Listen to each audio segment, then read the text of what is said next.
And here we go. I think we're live. I think.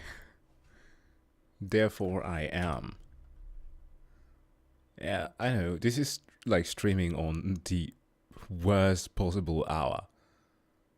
But I'm still gonna do it though. I have limited time. What do we have here?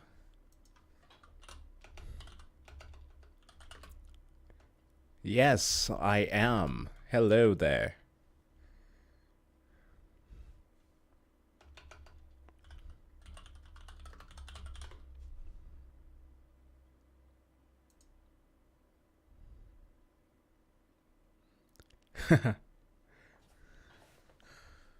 I see a fan of, well, it's not exclusive to philosophy, but some René Descartes.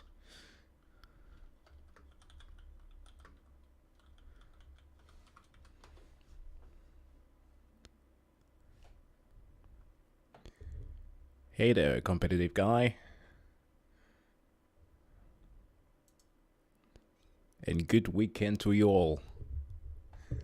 I'm prompt to stream as always. I still haven't had the opportunity to like set a schedule because of parental duty. And KO, please, can we not this time? Please, can we not have the whole poop thing going on again?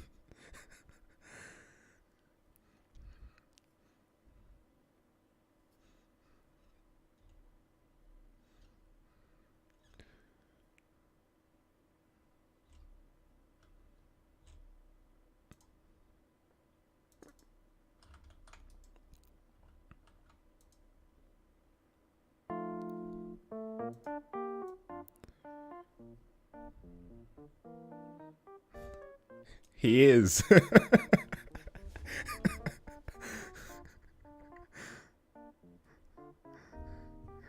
No, it was like during the Game of War stream, though, he constantly spammed poop jokes. Like, all the time. It was fun to begin with, but it became just a little bit too awkward.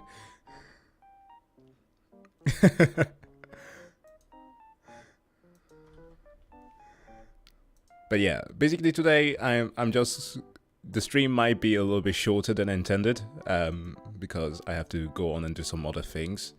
I was additionally planning on putting out a video on some science related stuff, but turns out that digging through sources is a lot more demanding than I imagined, especially when you have to go through it on an ebook reader.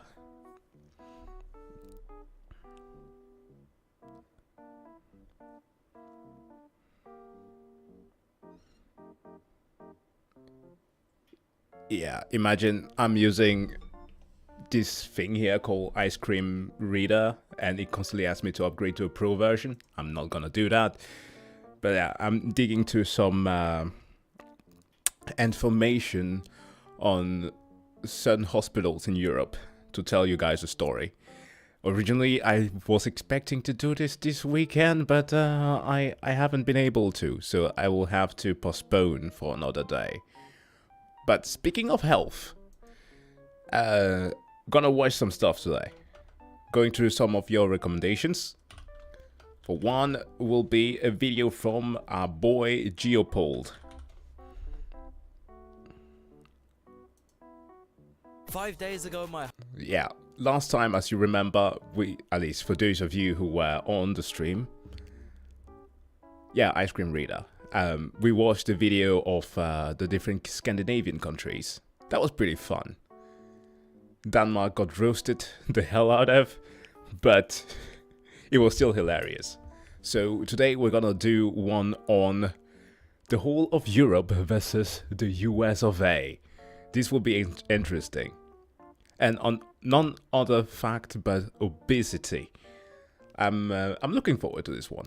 So let's try and check this out.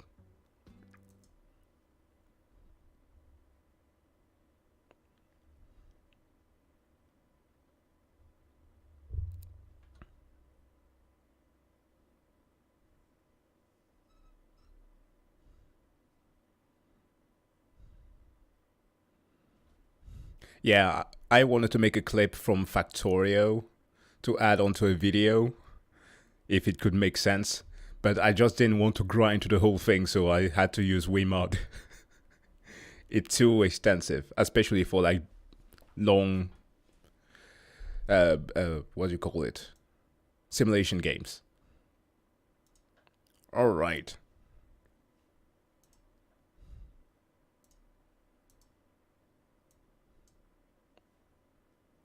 Now, if we have some Americans in the audience, the jokes that we're gonna make here are not necessarily targeted at you, all right?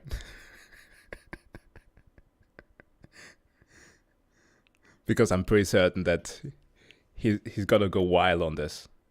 But let's give it a try. Oh, what? Oh, sorry. I pushed the wrong button there. What's up? Which one? Hello. Oh. Alright, alright. Can I take this off? You happy? Say hi to stream. Yeah, you'll get the chance to sleep. Just say hi. Oh God. Alright, fine. Back to it, I guess.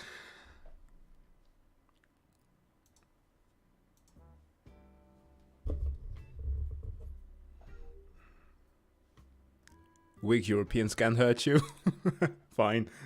Americans, known for their many inventions, their massive cultural influence over the world, their iconic landmarks, their massive military strength, and their size. No, I'm not talking about you guys' landmass or population, which by the way aren't even that big. Now I'm talking about the country's massive obesity problem. Hold on. She's a girl. It's a she, but yeah. Her name is Nini, and she's absolutely wonderful when she wants to be.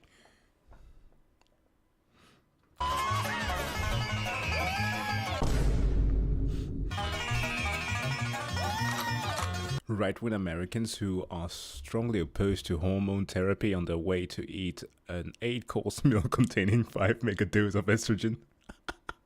Okay, I get it.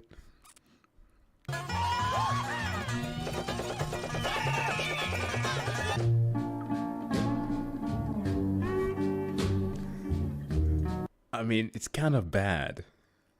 It's kind of bad, though, when it comes to the whole obesity crisis. Like, out of all the countries in the world, well, in terms of population alone, right, the US is how much? 350? No, 350 is too much. 330 a million citizens, and I think a third are obese. That's kind of wild. I know that also in the UK has an obesity crisis too, and relative to other European countries. Denmark also, but not like much. It's mostly in like elderly adults. But yeah, those are high numbers. Well, basically most of the highest populated countries are there. China, I think, will be second, then India. Mexico, surprisingly so, but I will give that to 2 companies exclusively, being Coke and Nestle.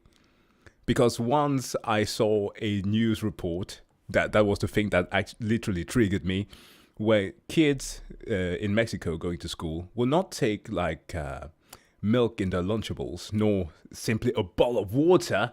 They will go with Coke. I'm sorry, if you're giving your child Coke for lunch, then you know that the situation is bad. Because, well, a lot of the water system were just too bad. Some of them were dried up, some used for American factories. So they had to rely on the one thing that was cheaper than actual water. Coke. Messed up. But anyways, high estrogen levels. Left-wing Americans that are strongly opposed to big businesses on their way to single-handedly fund a massive supermarket chain just because it's a bit nicer. That's true.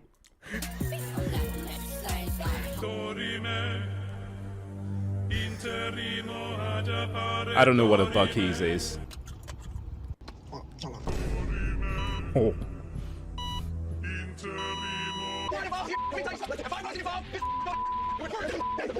Holy shit. African Americans choosing whether financial support a small and independent green struggling family. Oh yeah, this is also a thing.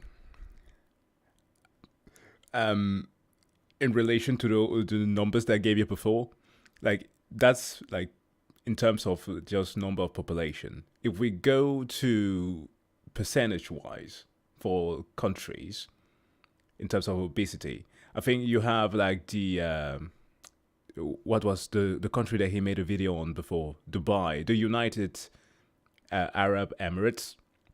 I think it's top there percentage-wise. Then you also have such places like Samoa. The US fucked up Samoa. Holy shit. Like, forget about looking like The Rock and all that shit. They're not like that. A majority of them are so much different in terms of looks just because of how America's effect on the diet has changed. Yikes, dude. Oh, they were right there. Hold on.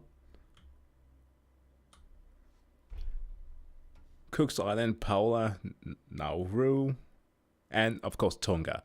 Yeah, Samoa on 33%. Aside from their gun laws, their use of weird metrics for no reason, and their lack of universal health care, Americans being fat is one of the main things the rest of the world makes fun of them for. And this topic is actually such a sensitive subject that in the past, American politicians have had their entire reputations ruined by fat jokes. But how bad is America's obesity epidemic really? Is it just a silly stereotype, or 73% of Americans are overweight? 42% of American adults are obese. Bro, the heaviest guy ever in the world's entire history was American. And that's right, guys, I'm going to do the same thing that all the overly serious geography channels with 4K stock footage backgrounds and boringly normal political takes do, and compare America to Europe. Compared to America's 42% obesity rate, Europe clocks in at only 17%, and that half of that is just Turkey. Please say that half of that is just Turkey, because Turkish, well, I don't know if do they count? Do they count? It might sound just a little bit mean, me saying that Turkey doesn't count, but I'm pretty certain that it comes straight from them.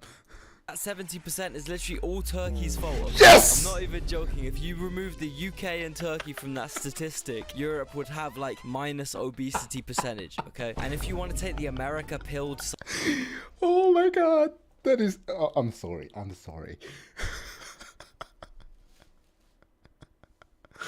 Oh my god. Yeah. Yo, bismillah to all my Turkish friends out there. You know yourselves. Side on this, you could argue that compared to European food, American food just tastes better, and therefore they eat more of it because it tastes nicer. Simple. That's kind of true in a way, but also completely not true in a way. For example, as much as I love a proper British meal, I'm not exactly going to be frantically binge eating beans on toast, you know? Also, take this Neapolitan pizza, right? Most people would agree it's really, really tasty, but it's not something you'd really get chemically addicted to and keep manically stuffing more and more of them down your throat, even if you're full. It's literally just bread, cheese, tomato, and basil. It's not like that good. American food, on the other hand, is like Tastes the good. most addictive Moorish drug ever. America has the second highest salt consumption per capita in the world, second only to their best mates, China. The USA also has the highest processed sugar consumption in the world, and this stuff literally makes your brain release dopamine, which is the same type of high you get off. So basically, American food is just weak-ass crap, and for that reason, it's a lot lot tastier for your dopamine-starved crackhead brain than boring, regulated European food. I mean, That was not quite the analogy that I expected, but sure. Yeah, it's buck wild. Wasn't there recently an event of liberators in Turkey? Yeah, there was.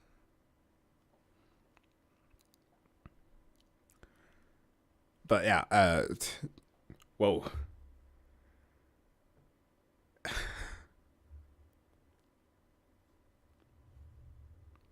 No, I haven't watched the Christmas video. just wait till the Yanks find out about the UK's sugar tax. Yeah, while we visited, what is it? No, we didn't go to Glasgow. Well, Edinburgh, I think it was. The £1 shops. If you've ever visited those, you can literally get anything for £1. And we learned there that American bread was banned because of the high sugary content. It was literally considered to be cake. That's an excuse that, well, if it was modern time with a modern Marie Antoinette, her joke would have made a lot more sense.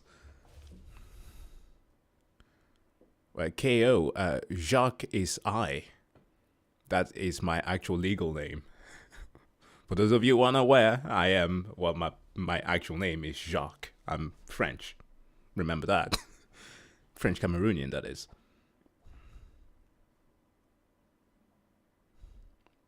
Hey there, Tonic. I'll get back to that in a second. I just got a quick question for you. Have you ever used public networks and felt completely unsafe and unprotected? Data breaches and malware infections could just be one click away. Do you really want to risk your important data? Of course you don't. With CyberGhost VPN, you do not have to worry anymore. Once you turn it on via the app, CyberGhost transmits your data through a secure encrypted tunnel, giving you a very high level of online anonymity and military-grade security. You will not lose any speed or responsiveness. You'll be able to access a ton of blocked online libraries from over 40 streaming services: Netflix, Hulu, Amazon Prime, Disney Plus, many more. Change your online location in just 3 clicks and get 40% more content from the libraries you currently have. Use one subscription to protect and enjoy online freedom on up to 7 devices, so it's the perfect choice to protect your family. Also, CyberGhost VPN is compatible with most operating systems, including Windows, Mac OS, Linux, iOS, and Android, smart TVs, and even gaming consoles. They got more than 38 million users, an excellent rating on Trustpilot, and a price of just $2.03 per month, plus 4 months free. So act quickly. Click the link in the description to get a special discount CyberGhost VPN is granting to the Geopod community. It's a 45-day money-back guarantee and 24/7 customer support, so everything is risk-free. Anyway, whilst I know taxing sugar does seem like an extreme measure, I'm sorry, girl. for some people could be the Oh my god, what did I do? Oh my god. Hold on. I'm sorry. I was trying to pause the video. It's the chat that wants to look at you. You're popular. You're a popular girl. She's so confused. Hold on. Here we were. CyberGhost, blah blah. Here. products more expensive. Whilst I know taxing sugar does seem like an extreme measure, the results don't lie, you know. The main reason why loads of European countries have taxes to make sugary products more expensive is so that these unhealthy foods don't become the most affordable option for poor people. As you can see on this map of America, these states in the deep south are the poorest in the country. These same states are also the most obese in the country. This is because the cheapest food in America is also the unhealthiest. Alabama. Farmlands. Wow. I've never understood, like, okay, that would be a lie. We once bought frozen hamburger patties, but these are patties, right? Not fully made hamburgers. Because that's disgusting.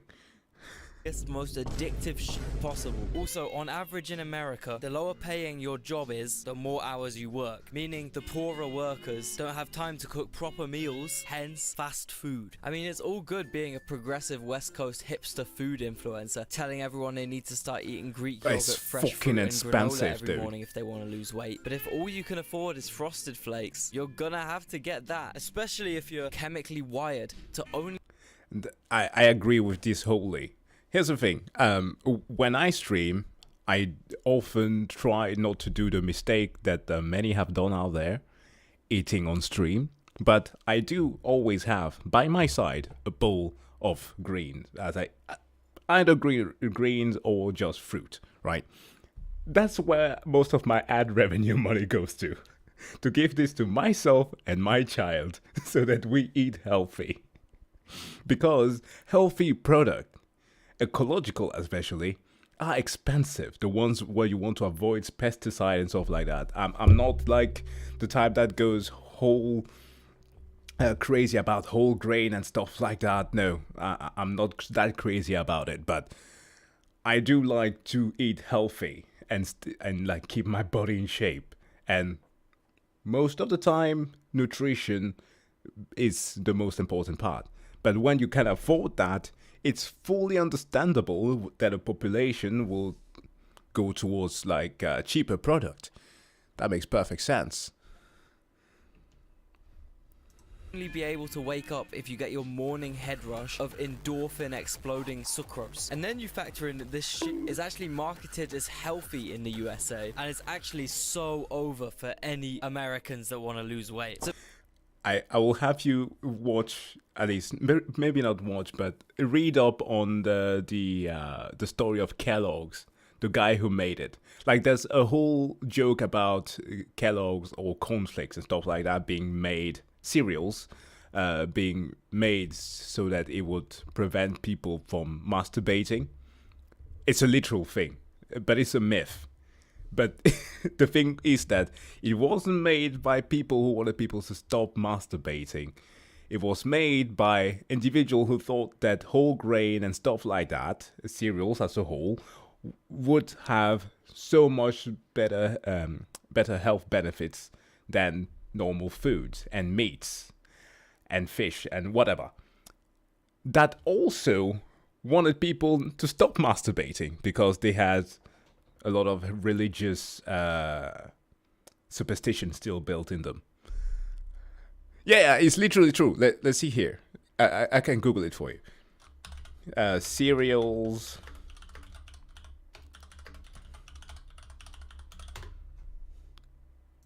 Where Kellogg's cornflakes invented here. It's a literal meme. Where Kellogg's cornflakes invented, and was it to stop masturbation? I read up on this like I want to say like 5 years ago. There's a movie on Henry Kellogg, right? Henry Kellogg movie. Road to Wellville.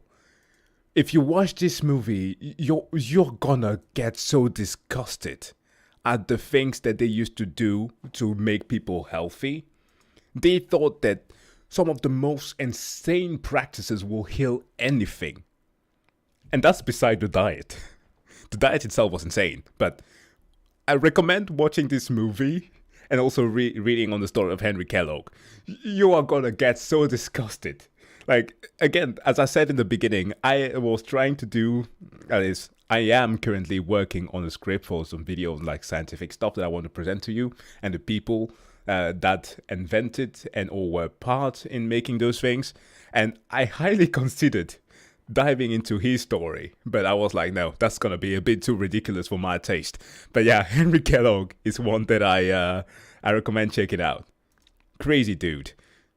a bit like how drinks like Prime are marketed as healthy sports beverages. Yeah, it might have less sugar, but realistically it contains like millions of toxic artificial sweeteners that will corrode away your internal organs faster than bleach would. Unfortunately, America's food industry is based more around marketing and selling a product for profit than actually providing decent scran for hardworking people. And the big food companies have one big trick up their sleeve to guarantee full obedience, addiction, and maximum profit from their American customers. MSG, the mystical white powder that, I quote, antagonizes your pancreas into pouring out more insulin, a hormonal cascade that makes you feel hungrier. So the food many Americans think stops their hunger.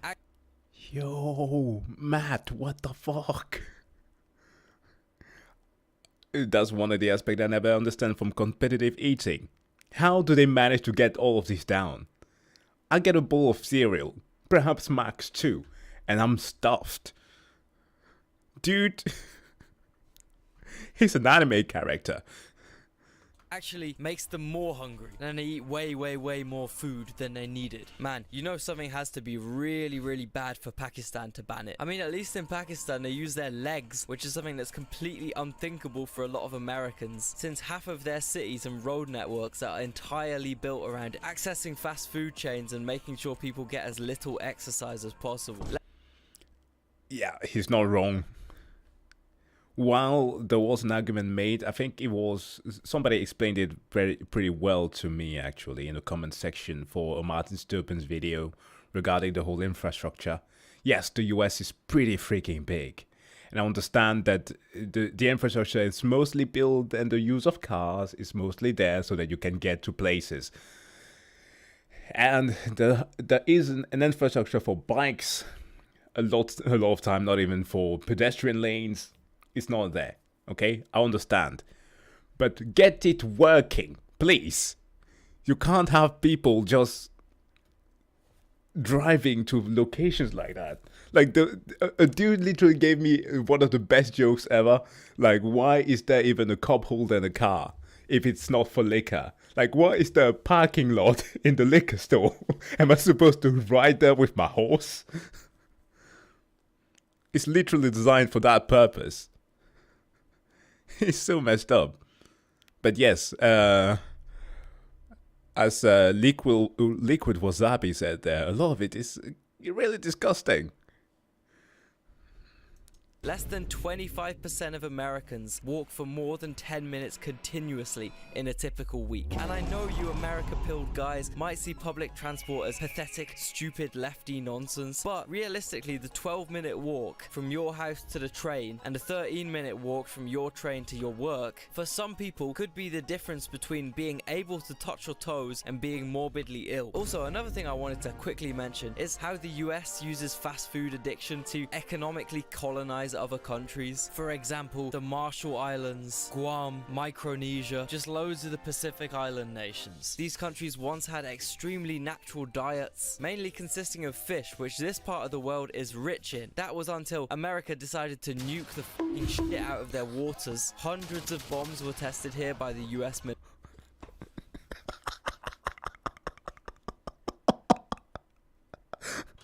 Okay, I never considered that aspect. I mentioned Samoa before because of the way that a lot of the export in minerals and also just the local produce was done with the exchange of like fatty chicken and fatty meats and stuff like that they got in exchange, right? That's why my mind went like straight up food economics. But holy shit, it's true.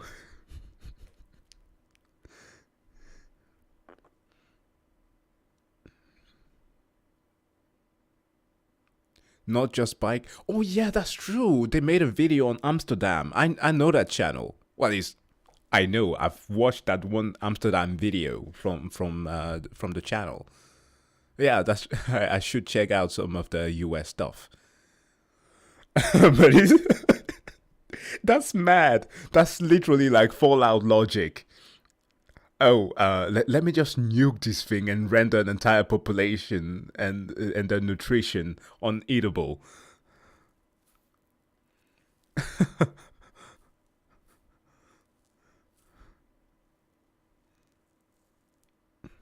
military despite major local protest. This left a lot of fish dead or radioactive, which as you can imagine was pretty bad for the fishing industry, leaving many Micronesians poor, vulnerable and in need of cheap food. Hey, did someone say Mickey D's? Yeehaw, did someone say goddamn? Oh, wow. Is it, which island is it where there's like, the chief of police has a Ferrari?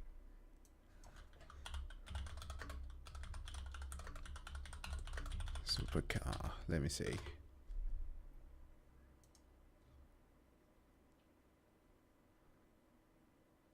Not Dubai. I don't care about Dubai. Of course, everybody knows. Everybody has seen that Top Gear episode where they have the police supercars.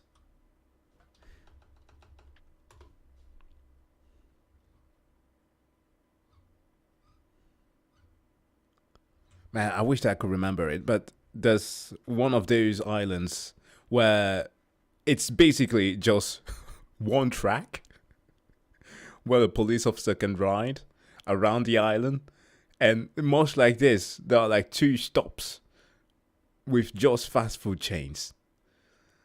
It's sad.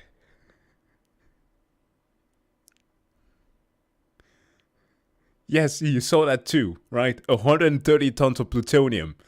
I was flabbergasted. I didn't know what to comment on that one. That's mortal. Yeehaw, did someone say goddamn Wendy's? Hey, did someone mention some clucky looking Kentucky Fried goddamn chicken? Who ordered some Burger King? Hell yeah! This has led to this region becoming the most unhealthy, most insanely obese part of the world. Kinda reminds me a bit of how the US treated Native Americans' rations. Yeah, we know you're 100% goddamn reliant of our rations since we eradicated 100% of your goddamn stupid, healthy, natural food source. So in return, we're gonna send you just enough sugar and lard and hard liquor and gambling chips for you to stay alive. Freedom! So anyway, I guess the moral of this story is maybe beans on toast isn't actually that bad. Ooh, what the fuck? I don't care. I'm gonna side with the Americans there. Beans and toast? No. No.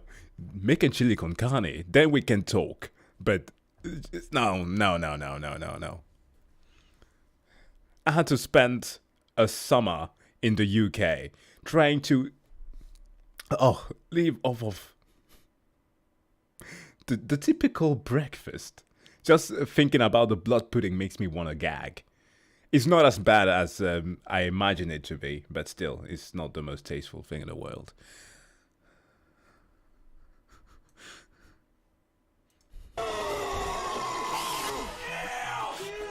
And don't forget, hit that link in the description to get the special discount CyberGhost VPN is granting to Geopod viewers. Protect your data whilst you browse, get full access to blocked content on the internet for only $2.03 a month. Totally risk-free, so check it out. Link in the description.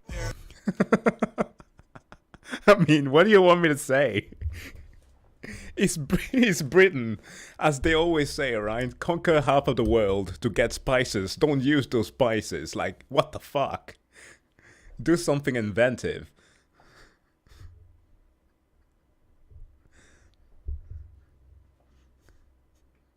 Yeah, I fully agree. I don't think that take is that controversial. And especially, even Geopol is from Birmingham, okay? He has to acknowledge that.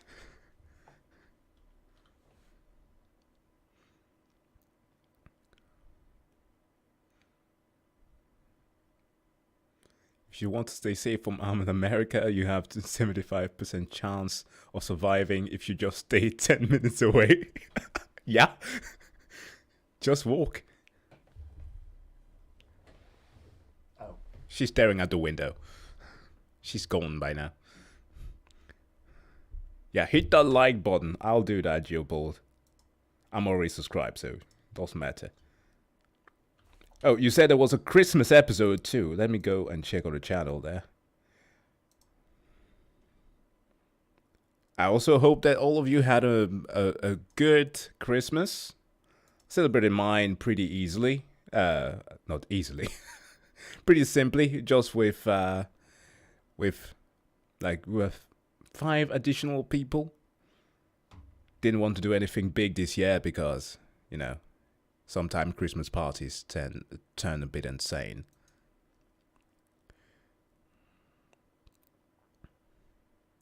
They even thought of making a canal with nukes. What? Wait. What are you talking about?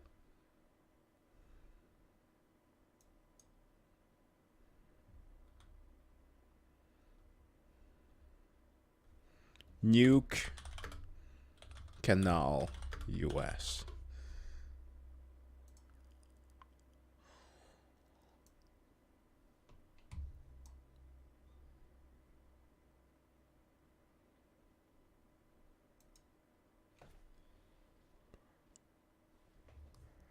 Okay. It's only thanks to chat that I get to learn about things like this. Project Plowshare. Project Plowshare was an overall United States program for the development of techniques to use nuclear explosion for peaceful construction purposes. The program was organized in June 1957 as part of a World War Atom for Peace effort. Yeah, right. As part of the program, 35 nuclear warheads were detonated in 27 separate tests. A similar program was carried out of the Soviet Union under the name Nuclear Explosion for National Economy.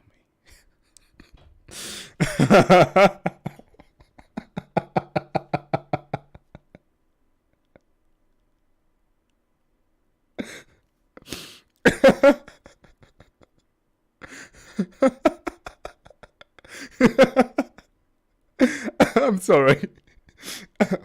Oh my god, I'm thinking of if any of you have ever played this game called Satisfactory. Oh man, this is making me cry.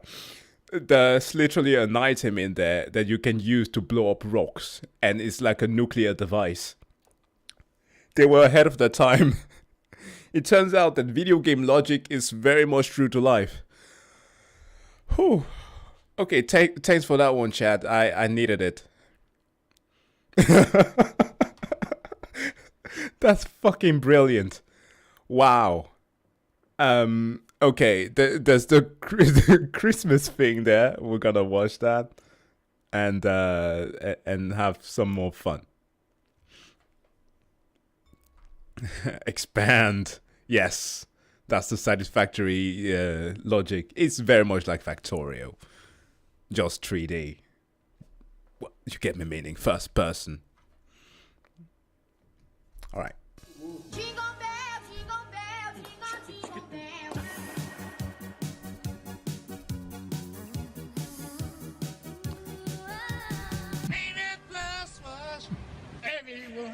Christmas. The most jolly time of the year, hated by some, loved by others. But is it really the wholesome, cozy tradition that some of us dreamt of as kids? Or is it a dystopian marketing scheme devised by our greedy overlords with an undertone of demonic energy? Who knows? However, I think it's a bit of both.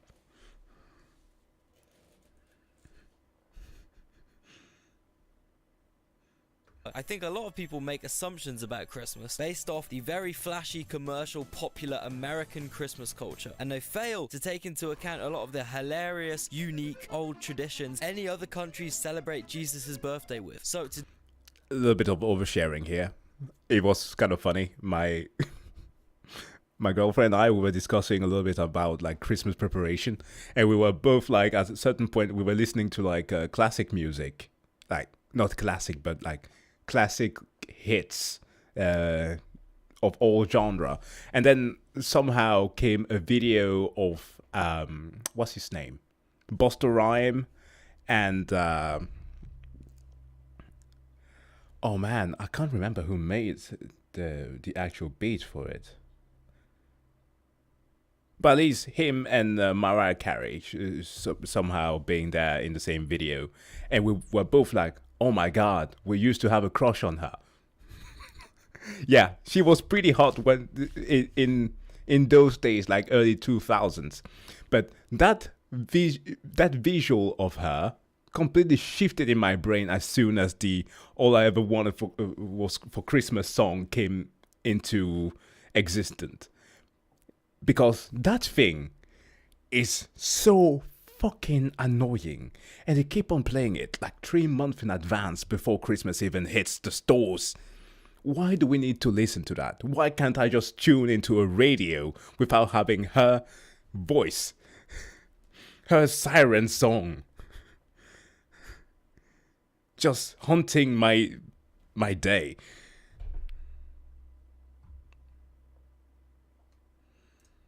Ugh. Anyways, I had to vent a little bit. Today, I'm going to be walking you guys through some of the most insane, hilarious, I mean, she's hot, but like, that's not what I'm seeing.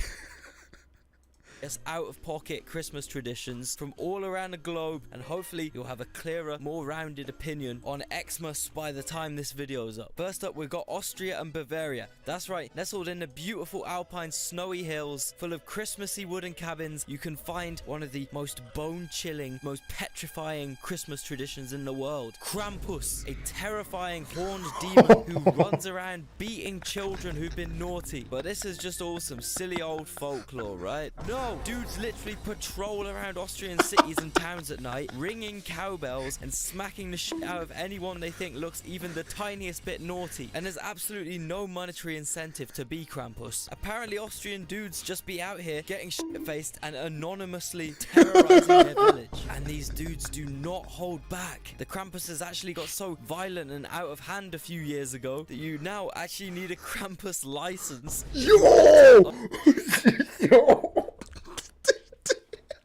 They're just walking around with fireballs. Holy shit, that's metal. Oh man, we need to travel to Austria next year. At least this year. Holy shit, that's cool.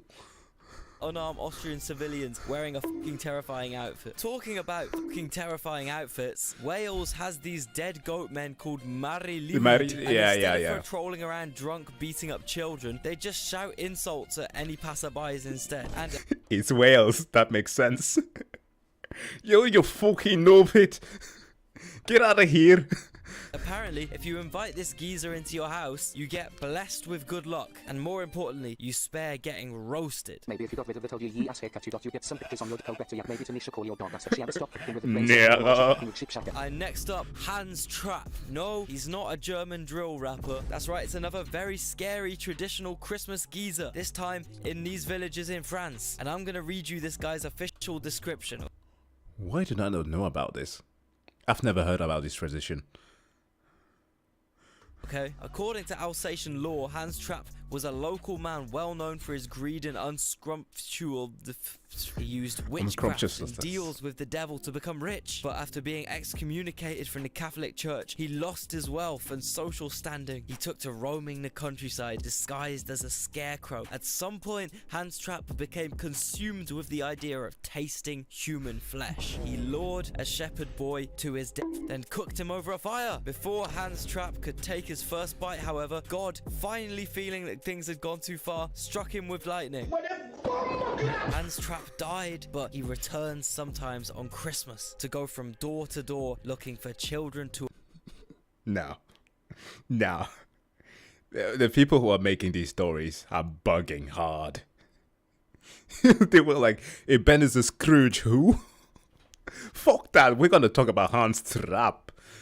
To abduct and turn into a Christmas stew. Bro, what type of French psychopathic weirdo actively wants to cosplay as this dude? You telling me someone really wants to publicly dress up as a child murderer cannibal and knock on the local community's doors? I feel like it's the same type of guys that do war recreations and choose to be on the bad side. Like, I know you're just pretending, bro, but I feel like you've had to make some mental preparations to act this convincingly, you know? Yeah, I gotta agree with that point there. The average German best bedtime story. Along with Das Kind der Schredder. Oh, wow. And Das Kind is how I met your mother. Yeah, they do some weird shit in the mountains, man. This is why lowlanders are bait. Dude, my child is never visiting Germany after this. Never. Yo, fuck all that family in Dortmund. They will never see us. They will never see us in face to face. Fuck me, man. taste. Oh, wait a second. So when I first Oh heard about man, okay, here we go. Black Pete. Look, I don't care for this story for like the reason that a lot of people are outraged about. Like, I understand the intent, and I think that many people also do that. They don't understand where it comes from. The problem, however, is that, of course, because of sensitivities, many have wanted it to change. Like, they could have gone with simply just the black.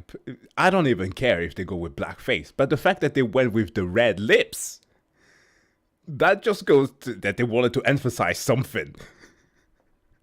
this Dutch Christmas tradition called Black Pete. I thought I'd give it the benefit of the doubt, you know? The idea is this dude Pete is like Santa, right? He climbs down the chimney, drops off the presents, walks off. In this, as you can imagine, quite strenuous process, Big Pete gets a bit of soot on his face from all the chimney business. So that's why it's called Black Pete. He's just got a little bit of coal residue on his rosy just a wee little bit. Nothing wrong with that. And then I saw a picture. But, I mean, that's a lot of soot, you know? And completely coincidentally, this guy Pete also developed some comically large lips in that chimney. And some suspiciously dark, curly hair for a Dutchman. And that's where it goes like, are you actually serious about this? It's like, if you go with the explanation of the story, fine. But, man... It's not all quite adding up, but I heard they're actually fixing up this controversy once and for all. They're finally making a positive change, shaping Dutch Christmas to be a lot less controversial of a holiday, getting rid of all the problems people have with it. That's right, now we got Yellow Pete, Brown Pete, and LGBT. Yo, if we're offending somebody, we're offending everybody. Holy shit.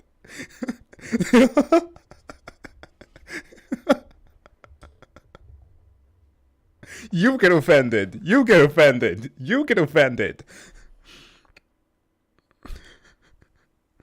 Pete, bro. Oh, you couldn't just dab a little tiny bit of soot on each cheek and call it a day. I'm gonna run through some quick honorable mentions. In Sweden, we got this little terrifying dude we put under the Christmas tree. Or it might just be my family. I'm not too sure. For some reason, we also watched the same 1970s dubbed Disney cartoon compilation every Christmas. Don't ask. And in Gävle, they got a big hay goat that gets burnt down every year. In Japan, they eat KFC for Christmas dinner. Could have picked so many better fast food options, man. Why the hell would you pick KFC? In Australia, they still get Christmas trees and do all the winter traditional stuff, even though it's the boiling hot middle of summer over there. In Spain, they have perhaps the best tradition, where they go for, at least for kids, from house to house, and for like, I think a period of 5 days, they will knock on people's houses and hand out gifts to children. So like you can always expect to get something at least, even if you're like your parents weren't faring too well. But it depends again on the region. As I remember when my parents still live in Benalmádena, the area there by the coastline, that will happen a lot. And that, of course, despite the fact that there's not really a lot of winter down there. So yeah, it's pretty cool. I like what the Spanish are doing. Which is a bit like Brazil, where this poor geezer Santa has to get in his full North Pole durable outfit and deliver presents by boat in 30-degree heat during the highest humidity of the whole year. I also asked my Georgian friend Gatsu about their weird Christmas traditions, and he just sent this to me. So take from that what you will, I guess. But also turns out Georgians have their own unique type of Christmas tree. Man, they just want to be counted as Europe so bad that they're even making their Christmas trees Aryan. God damn, them boys are really committed to proving they invented the white race. They've even got their own... I mean, they're not wrong. The people who are born in the Caucasus Mountain, they literally are the Caucasians. Have you seen their noses? They are sharp. They are meant to cut air. It's for aerodynamics. What are you talking about, man? They are the OG white people. completely white version of Santa. Now, I didn't have any idea what they did in this part of the world for Christmas, but I just had the feeling it would be funny. So I thought I'd turn to the expert himself, living ironically in Europe, who very generously wrote me up some key points regarding their weird traditions in Serbia and Romania. No. White people always tend to do weird shit like put mayo on their chicken instead of seasoning, create kids bop songs. So it's no surprise that they also do some weird shit for Christmas as well. Let me ask you, how would you celebrate the birth of your God's child and your savior of eternal damnation? Maybe go to church, light up a That's candle, nice. say a prayer, right? Something like that. Well, in Romania, they actually embrace their final form and turn into drunk dancing bears. This custom is popular in northeastern Romania near cities like Iași and Suceava. Centuries ago, it was common practice for the locals of the villages and towns to go and kill bears, then crawl into their skin and dance throughout the neighborhood to ward off evil spirits.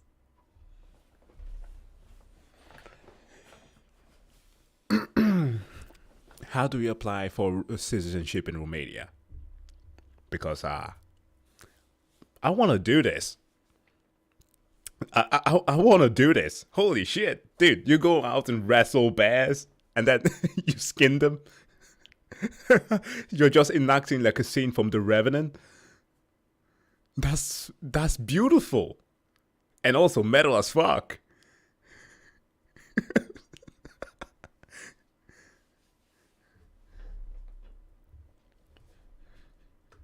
This is before Christianity, so at the time it was believed that different animals possessed different powers and could protect people from danger, sort of like the primitive version of Power Rangers. The bear's superpower was good luck and warding off evil spirits, and they still do this. So if you ever find yourself in northeastern Romania during Christmas time, don't go full Joe Rogan panic mode. If you Yeah. Just seeing a bunch of bears doing the caramel dance. see a bunch of bears dancing towards you. Meanwhile, in Serbia, there's a whole shtick about cutting up an oak tree the day before Christmas, and then on Christmas Eve at midnight, burning it as the largest bonfire you've ever witnessed in front of the church. This tradition is really deep, and the Serbian Wikipedia page is longer than your average leftist meme. So to keep it short, within the Serbian Orthodox Church, it's believed that the preparation of the oak branch brings good luck and happiness to the household. The guy who lights this gigantic bonfire then slaps it with a branch to cause sparks to fly. The larger the sparks from the flame, the greater the luck. Alongside this, a meal is prepared as an offering for the dead, which consists of cooked wheat, honey, and wine. Bro, if I was a dead person, I'd be pissed. At least chuck me a couple pigs in blankets, you know what I'm saying? Anyway, last but not least, we got the UK, where our citizens have a tradition of accidentally burning their houses down due to them trying to drape, stack, and show off as many piercingly bright festive lights and neon Christmas decorations on the exterior of their homes as... Yeah. Luckily, we are not that crazy about that here. Funnily enough, in the area where I live, the place that has the most Christmas decoration outside of is the literal fire station. They are pimped to the brim with Christmas lights. So, like, yeah, if anybody would like to experience having something so flamboyant, go to watch it at the fire station. That's pretty sensible. as possible. However, they also try and save as much money as possible while still achieving this effect, leading to terribly built cheap light bulbs generating so much excess heat that the festive season becomes quite a busy time for firefighters. This British Christmas light phenomenon is kind of comparable with the English flag hanging competition. Here are some of the finest examples of that. Essentially, you've just got to outdo your neighbors, otherwise you'll be the inferior beta of the cul-de-sac. But let's just say you're an innocent civilian who doesn't participate in this bright flashing neon civil war, but you live next to a geezer who takes his Christmas lights seriously. Best believe you ain't sleeping a wink. In Britain, Christmas jumpers are very popular as well. People spend way too much money on these just to wear them for a few weeks, because realistically, if you wore one of these Christmas jumpers any time of the year except November 15th to December 31st, you'd genuinely be seen as a psychopath. The weirdest thing is when people give Christmas jumpers as a Christmas gift and you've got 10 hours to wear share it before the time's up. Another phenomenon that happens at Christmas is everyone down the pub switches from their beer of choice to a stout as soon as those sparkly lights come out and Mariah Carey starts regularly playing on the radio. Everyone for some reason switches to Guinness, even if they hate Guinness. And talking about non-British things that British people indulge in during Christmas, we have the pinnacle of every town centre during December, the heart of Britain's Christmas cheer, the German markets. That's right, from mid-November to late December, Anglos go back to their Germanic roots. Yeah, we have entirely German-themed Christmas markets that are... Fuck yeah, we have... well, I didn't visit it this year, but like in the middle of Copenhagen, we have those German markets there. They are so cozy. It's literally a mood to be there. Yeah, I don't understand why they keep on flying the British flag, like at least the English flag, sorry, not the British flag, the English flag for that reason. But, well, most of it has to do with good old sports club, yeah? really popular all over the UK. Here you can buy some insanely overpriced gack that you will never utilize once in your life. You can also spend 13 quid on a fucking pint and £8.50 on a fucking bratwurst and consume this godly pairing whilst listening to some random German guy sing English Christmas songs. No lie, I was in Birmingham Christmas Market last week and those were the exact prices, and yes, they literally just got some random dude from Stuttgart to sing Christmas songs on a stage in the center of the market, and he wasn't famous or anything. No, he couldn't even really sing that well. The only attraction is that he was German. Yeah, that's right, Brexit has made the sight of economically prospering Europeans so rare that when a random German enters our country, he's literally a tourist attraction. It's pretty insane though how much money these markets generate. I mean, sometimes you can even catch tourists from around the world that have traveled to some random ass dilapidated British town to see the German market. Bruv, go to Germany! That's like flying all the way to Houston to visit an Irish pub. Why the f would you do that? They literally don't know how to pour beer into a glass, and they'll probably do some blasphemous thing like put ice in your beer. Yeah, anyway, I just feel sorry for these poor tourists who've spent their money traveling to see a traditional German market just to end up in Brum watching a bunch of pissed up black country geezers belting out some Brummy parody of Last Christmas whilst nicking sweets out the stalls when the poor worker who's missing Christmas with his family for this is turned the other way. And I thought, what better way to finish this video off than with a tier list. At the top we got the most psychotic traditions, at the bottom we got the most normal vanilla traditions. I added America as a reference point, and boom, there you have it. As per usual, feel free to argue about this in the comments. By the way, this video was made pretty quickly just for the occasion, but you can expect full quality videos very soon. Merry Christmas. Jingle bells. Finishing on with a tune of the Jingle Bell from Brazil. As a Puerto Rican living in Texas, Germans here are full bugged during the festival. Yeah, they go full hog. Yeah, I would imagine so.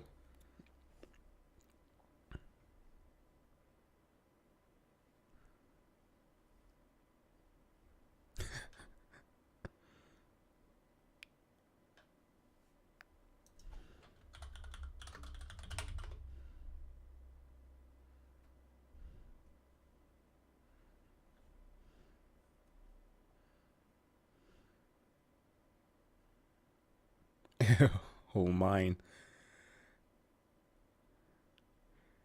Yeah, today when I get to visit the US again, I will have to like break my oath of sobriety.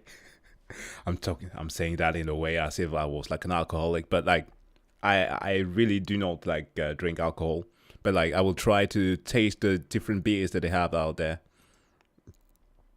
Because yeah, from the ones that I've had that have been imported, it didn't taste good. Like, I didn't like them at all.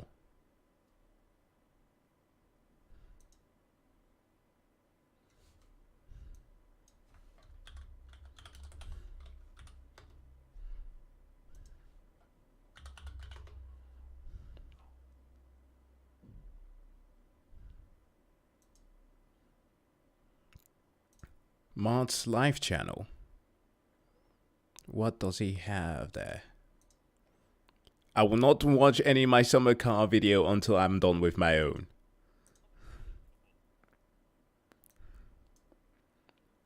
But he has one on...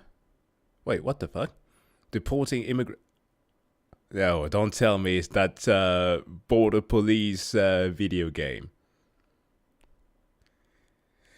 Dude, I was waiting because just by the time where I got to get into the stream here, I was taking care of my daughter, but they are out on a walk, at least for a long walk. They actually went to her grandma, so I didn't have time to watch any shows yet. But yes, Solo Leveling episode 1, dude, I'm gonna check that out. A reaction will be coming out next week.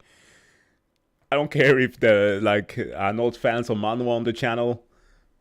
I will react to that. That shit is fire. And speaking of fire, what do we have here? We have a teaser for season 2 of Arcane.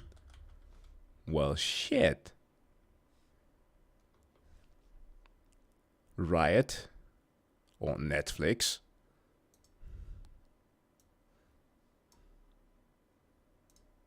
I'm gonna check that out real quick.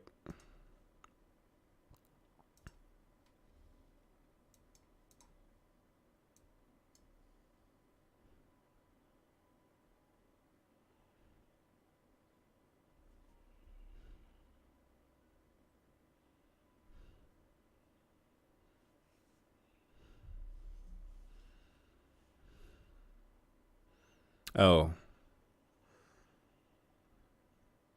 Oh, is that the making of Warwick? We've cinched the rat bastard.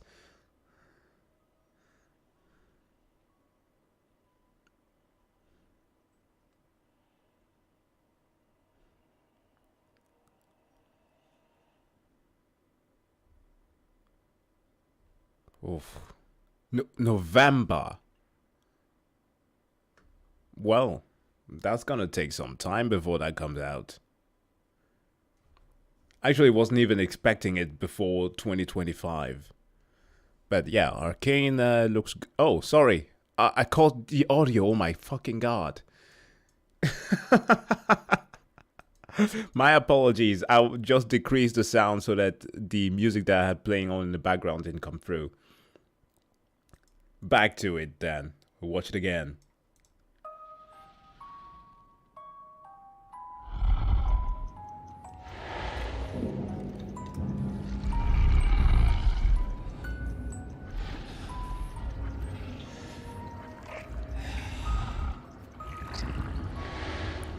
I think because Singe has like poison blood, right?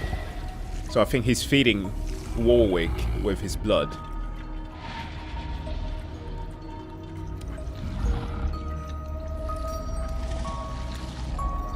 Yeah, it seems to be flowing towards.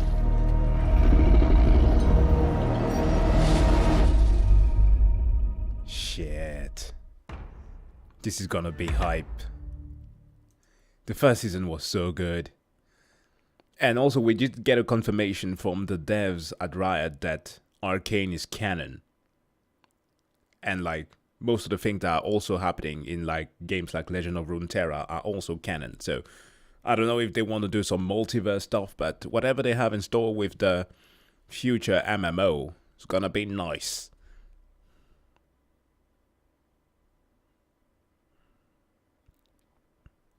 The Game Mouse trailer. What? Game Mouse? What is this? Oh, so everybody just because of the no, this is 3 weeks.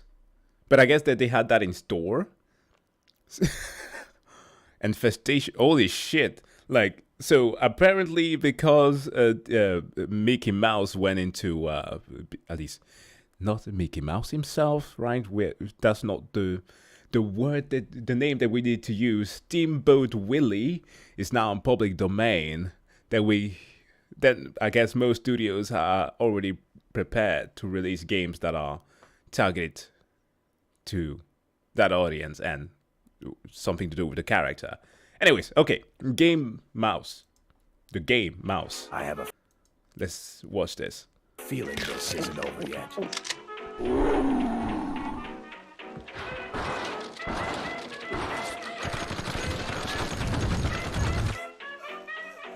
Whoa.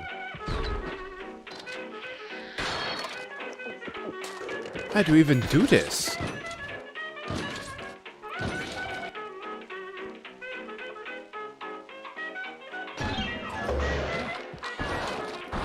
That is so cool.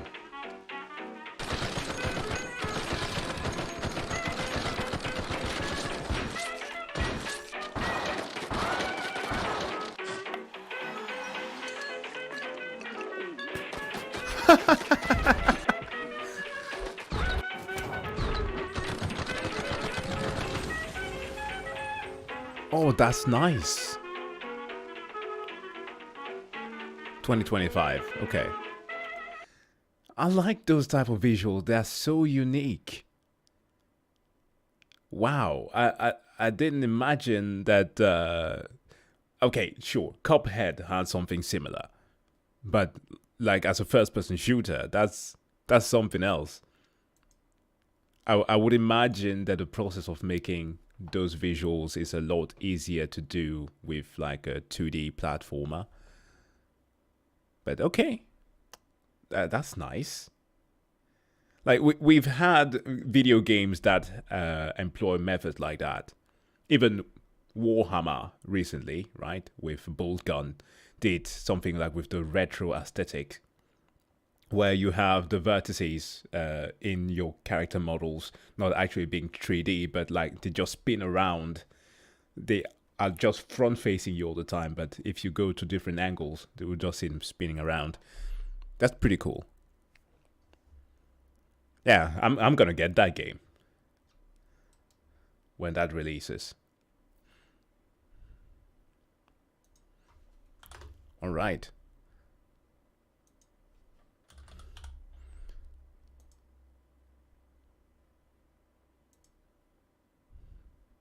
Okay, so someone recommended Mars Channel. There is something from if I know this, then I'm gonna assume at least that this is that Steam game. I have it too. The police simulator. Yeah, Contraband Police Simulator. We just call it Contraband Police. It is so good. I love that game. I haven't played too much of it though, but I think this is the one. Deporting immigrants in Contraband Police, yeah? Hello again. Have you ever wanted to be a border patrol agent? You get to do wonderful things like look at documents and search for cocaine and deport immigrants fleeing from war zones and put people in a cell and stab people to death. No? Well, why the hell not? Welcome to Akaristan. The date is April 16th, 1981, and it's my first day as a contraband police officer. Akaristan is a beautiful nation, full of wanted criminals, terrible drivers, arms dealers, and an incredibly corrupt communist regime. A thing that I'm gonna say I appreciate the most about video games that have you doing literal jobs is that they make manual labor so much more interesting. I don't know how the feedback loop, like the process of actually making a feedback loop that is rewarding when it comes to actual work, it's designed, but the people behind it, they're doing such a great job because all of it becomes like something that you're not getting bored by. It's incredible. But what happens inside the country is not my problem. My job is to profile immigrants and lock them away. And when you look at that, the first immigrant is here. So, let us begin. First up is Boris Bondar. Hello. He looks very suspicious. In order to ensure the sanctity of our great nation, I have to check every immigrant's name, photo, passport number, and expiration date. Yeah. If there's a discrepancy anywhere, I must turn them away. As the game progresses, the list of checks gets longer and longer until you're cracking open fake goats looking for drugs. Anyway, back to Boris. We take his documents. We have a look at his documents. His name is spelled correctly. His passport number matches. His ID is in date. Truly, He's a clean. model citizen. I will not be deporting this man, but I will be climbing into his vehicle. Ah, let me in. Let me in. Ah, you can't. There we go. Next up, Bahar Polat, whose name is spelled wrong. Oh, Polat. Pollute. Ah, damn, this is actually very difficult. I did not see that at all. Wait, no, fuck! I meant to deport him! Stop! Get out of the vehicle! Oh, what did I do? What have I done? Shit. Oops. Well, whatever. One more criminal really isn't making it that much worse. Right? And so ends our first day on the border. Sleepy time. Day 2. This man is a smuggler. How do I know that? Well, conveniently, all The Bioshock music. The sound effect. I didn't notice that. smugglers make sure to mark their illegal goods with invisible ink that is revealed extremely easily with a UV flashlight. So we've found the contraband. What do we do now? Well, Petrov, the all-powerful voice in my head, gave me a knife. Oh no. No stabby. Oh, Only the British do that. Oh boy. All for me. Oh shit. Yeah, you weren't exactly supposed to do that, though. oh no! Apparently, it's against the rules to stab cocaine smugglers to death. So instead, I threw him in a room of rubber. With the cocaine smuggler apprehended, I spent the rest of the day smashing boxes, hitching rides with immigrants.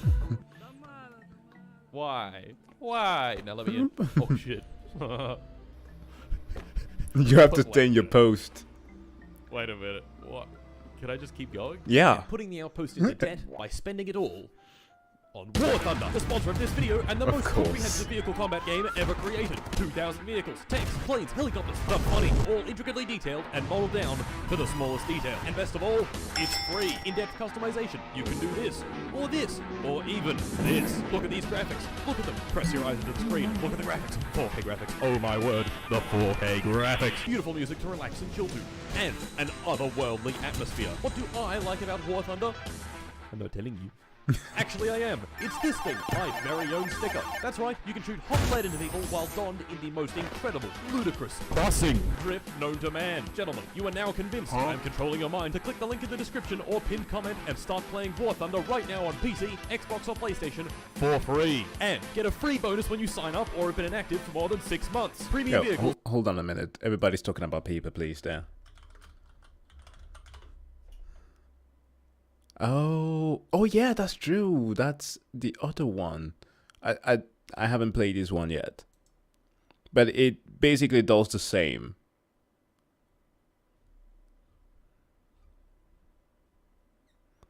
What did you say? They changed some of the mechanics. Forgive Me Father is a bit similar as a comic book style. Yeah. Yeah, on my list of when Forgive Me Father came out in 2022, right?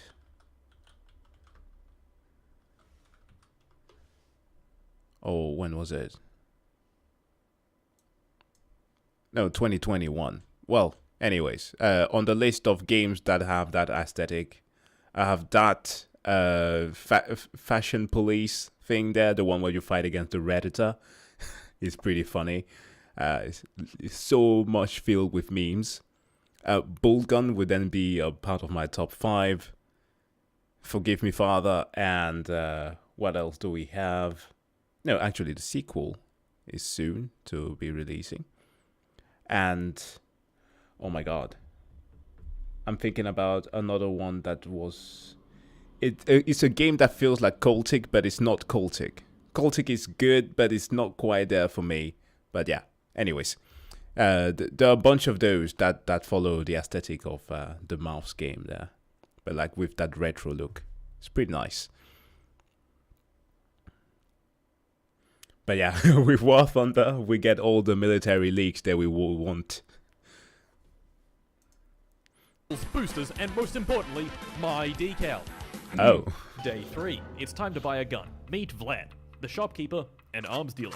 For now, all Vlad will sell me is this shitty pistol, but I have a feeling that Vlad and I will become very good friends. Hands up! Hands up! Hands up! Shank the man outside. I'll hit him in the head with a crowbar. Can I just get away with that? Can I just do that? Like, what if I were to just, like, run up to him and just whack him in the head with a crowbar? Oh, come on, dude. Stop. You keep on... Okay. In my defense, I was feeling a little silly. I hit a rock. No, you go ahead. You go ahead. What? Hold on. That's not allowed. Day 4. New border restrictions require that all passengers with cargo provide an accurate cargo list, which in turn means that I must inspect all cargo, making sure to smash open any suspicious-looking boxes of medicine. And let me tell you, some of the people in this game have some rather silly cargo. The amount of kitchen appliances is honestly ridiculous. Day 5. The first guy of the day is carrying kitchen stoves, a box of apples, radioactive materials, and cement. Fair enough. His name is spelled wrong anyways, so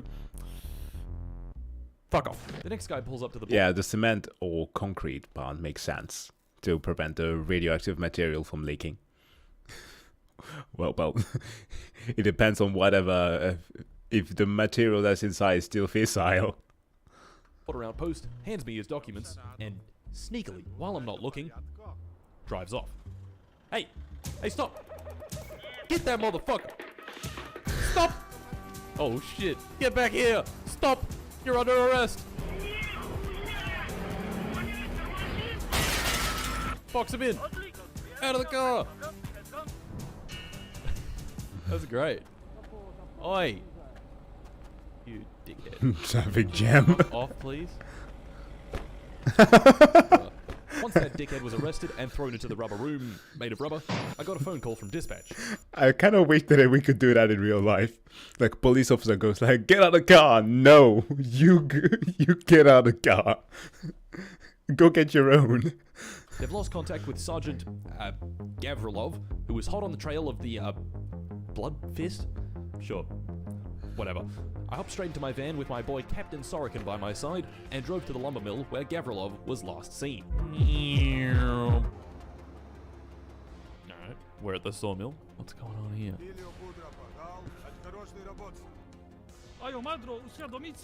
Incident and full inspected of the incident. Ah, Oh holy yeah, shit. go on, fight Holy the gang. shit. He's dead. I'm dead. Damn, I suck. Okay, what the hell just happened? Well, here's a quick history lesson. The people of Akaristan are currently in the middle of an ongoing battle for freedom, led by Mikhail Garin and the Blood Feast, a rebel scum, terrorist, evildoer organization fighting against our beautiful, wonderful government. Why?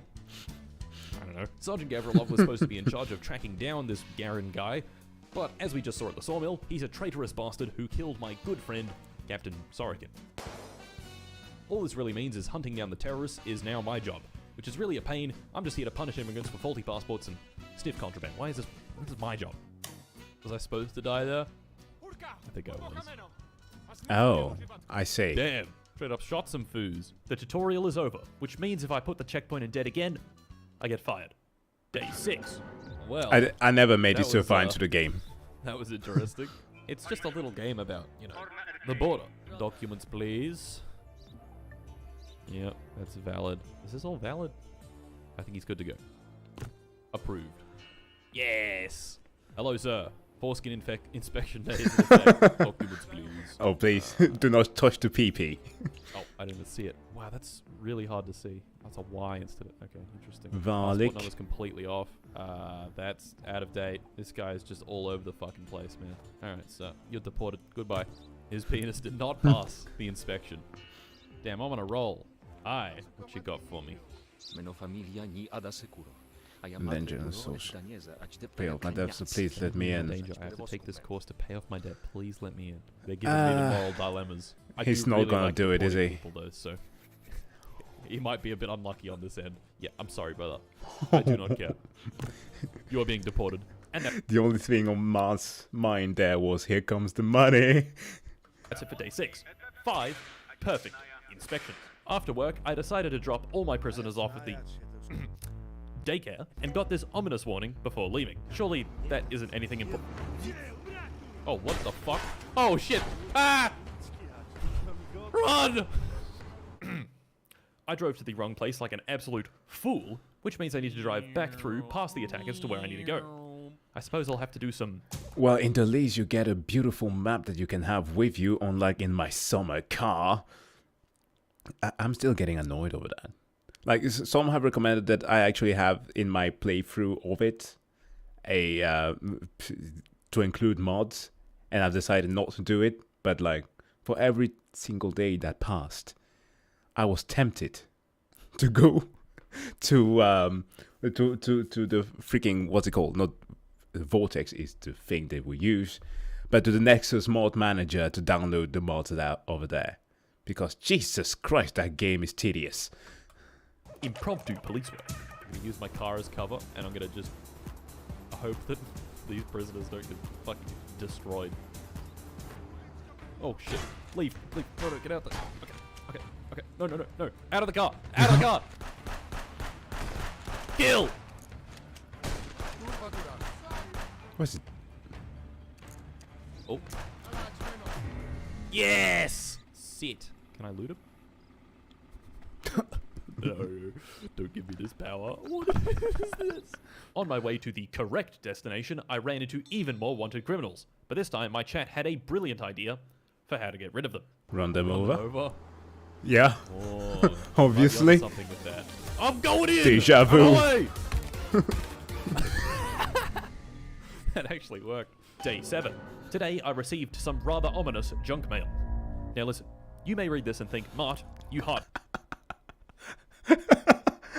Okay, I like that. Kirov reporting. Oh man. After playing Red Alert, all of those voices are just like stuck in my head. The Kirov airships, freaking goated. This bastard. You should have let him through.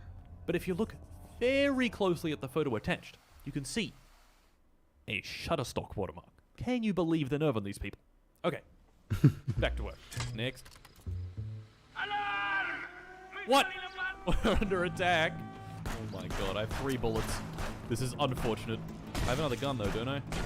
Ow, this gun is full of ammo. What? Whoa! What the hell? Oh my god, the car blew up! I can handle the border attack, just as long as the car behind me doesn't fucking explode. How is that fair? Oh, also, this game is made from fucking shit, piss, and cum, so my inventory got wiped when I loaded the checkpoint. No. Why do I have nothing? Give me a gun! Shit!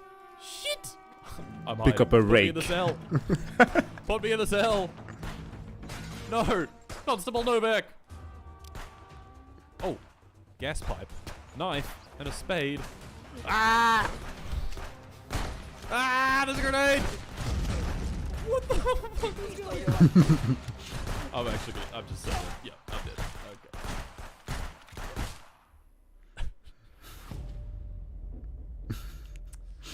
Maybe I should restart the day. Yeah. I ended up redoing the entire day just to get back to that border attack, but this time, I was ready. I'm going in! Oh! Nice. Bit of a Max Epic Payne slow moment there. motion kill. With the attackers vanquished, I thought it might be a good idea to hire some extra help to avoid any future fucky-wuckies. So I did just that. Time to sleep. Wait, no. That's not the line. The line is... Time for bed. Day 8. I got a promotion, which means I make more dollary dues for every correct approval or rejection. And with that extra cash, I More bought weapons. a shotgun. But what good is a shotgun really if it doesn't kill bandits faster than a pistol? Do I test the shotgun out? Chat, do I test the shotgun out? Yes. So let's do a little test. It took me 23 seconds to wipe out a crew of bandits before. Now how long does it take? Use violence. Sit! Violence is the way Sit! forward. Sit! Oh shit. Oh my god, this Well, gun's so good. it A does mere what the 18 shotgun seconds does. to annihilate any and all assailants. Truly. Incredible. Yeah. Day 9. Oh wait, not quite. Dispatch managed to track down Gavrilov, the traitor who killed Captain Sorokin, to a suspected rebel hideout. Time for a little police work. Well, you cost me life for once, so nice having you here. Have a different kind of... Oh. Oh, la la. Brum, brum.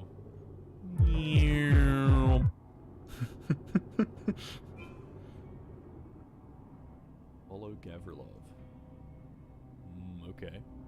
Gavrilov becomes suspicious. Can't let him do that. Wow. Nothing suspicious over here. Nothing suspicious at all. Crash into him, no balls. So true. Yeah, it's like that Ubisoft suspicion meter for the tailing missions in Assassin's Creed games. Keep your Wait, hold on. Why does it have... Oh my god. What is that the actual sound effect from the game? Because what the hell? Like radiation? Oh, wait, what? Fuck, I wasn't paying attention. Fuck, I'm so bad! Freaking Geiger counter. He's out of the car. Oh my god. Game's a stealth game now. What's he up to? Use the grenade. Use the grenade. Confront him.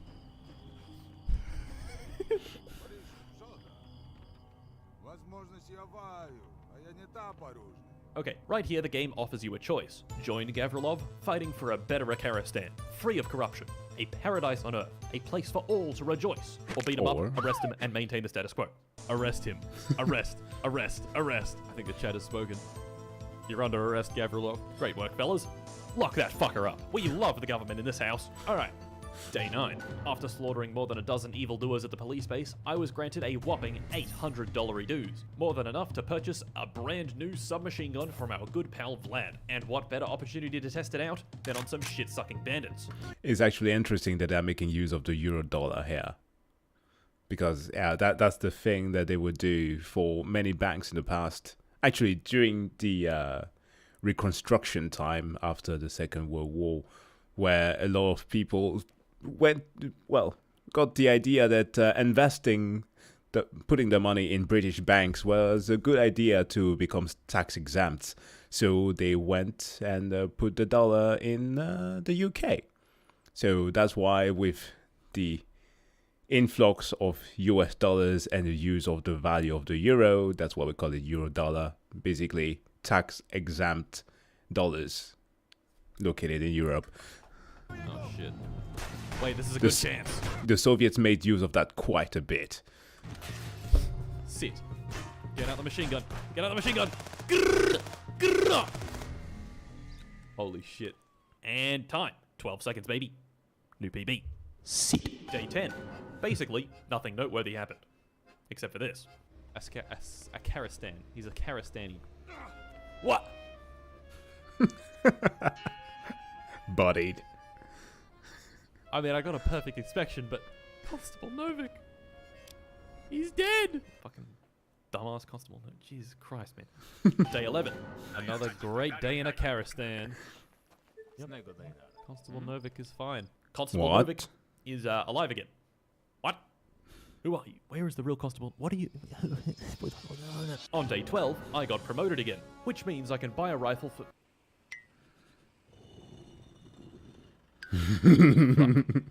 I will be back for you, my son. Day Oh, 13. okay, I that's caught another smuggler who expensive. paid me handsomely to let him through. Oh, he's giving me a bribe. Oh, hell yeah. Thank you very much. Enjoy your chicken. And that's about it. Day 14. I got another call from dispatch, this time sending me to investigate a murder at the Drunken Bear Inn.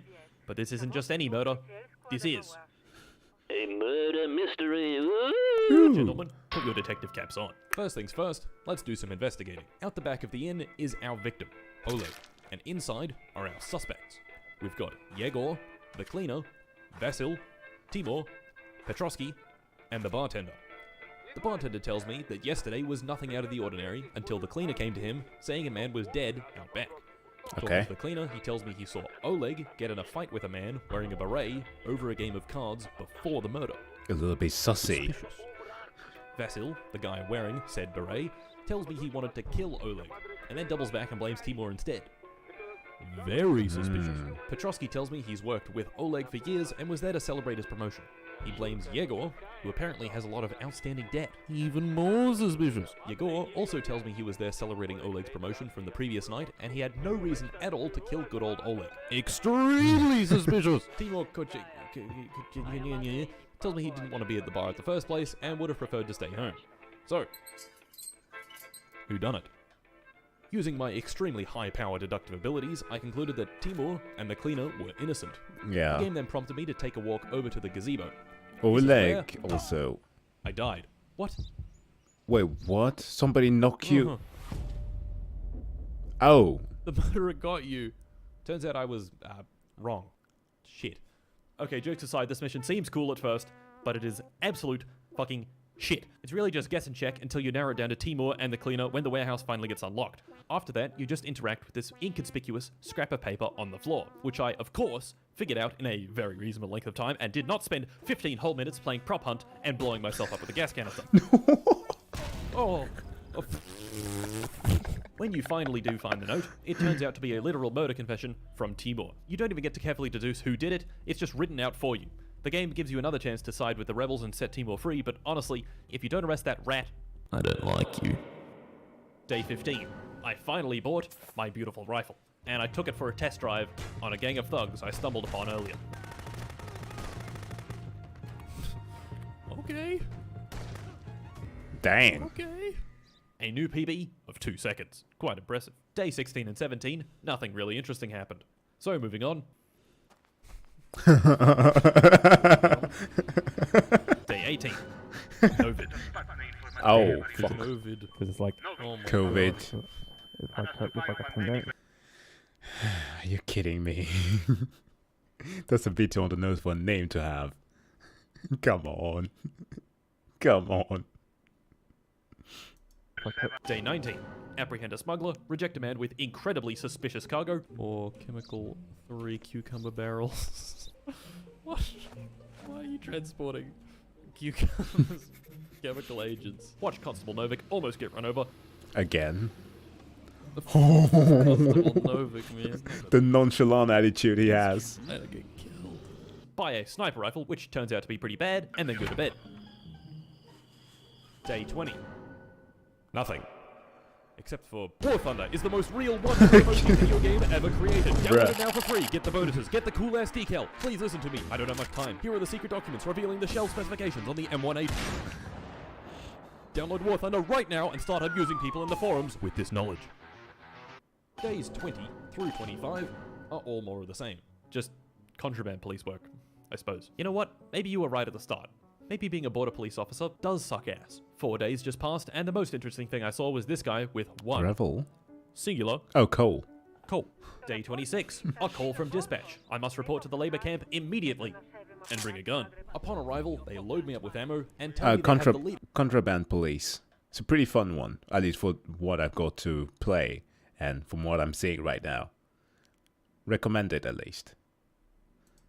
Of those shit-eating bandits. I just need to sit in the back of this big metal truck and defend it while they drive to a more secure location. My first attempt didn't end well. But on the second attempt, we made it all the way to the rebel blockade. This is about 10 seconds. I'm sorry, chat is killing me right now. Able to show you that your YouTube profile pic looks like a local Mexican taxi driver that's named Pedro. Well, gracias, amigo.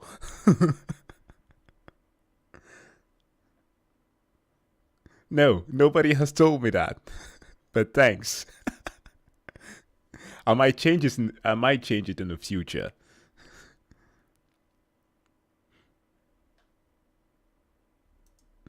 From the end of the mission.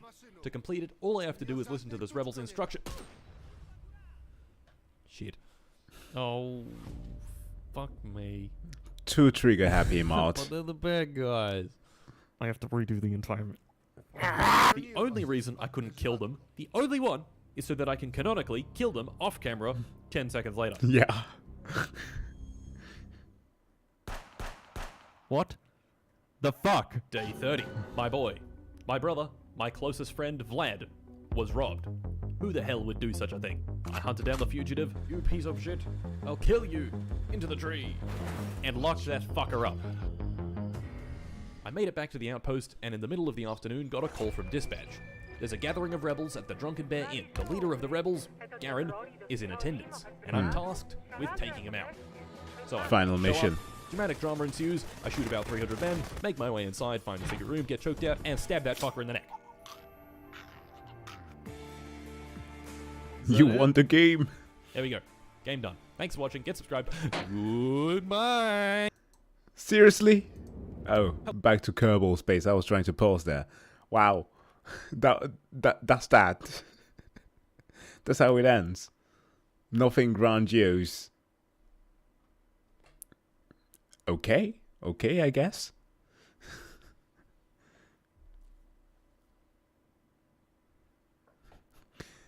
Is my secret identity Pedro? Maybe. I'll never tell. And that was hilarious.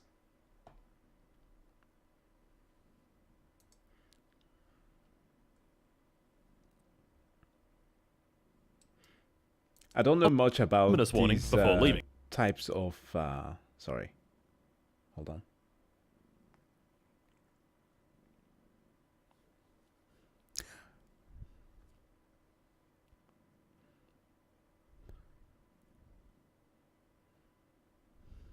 Russian Badger Payday 2.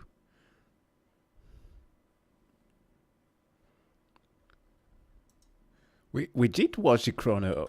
Didn't we watch the Chrono Odyssey trailer? I'm pretty certain we did.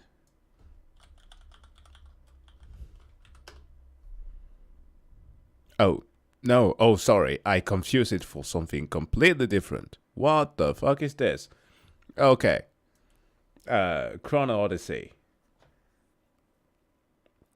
What is this supposed to be? An MMO game for the future? No, we didn't. I'm sorry. I confused it for something else. Let's check that out. It looks beautiful. Intense violence.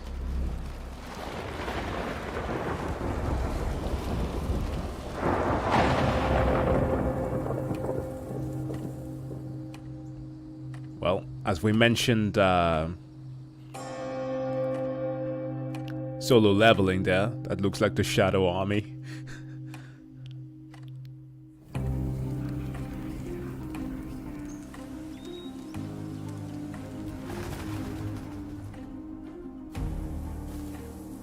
Oh.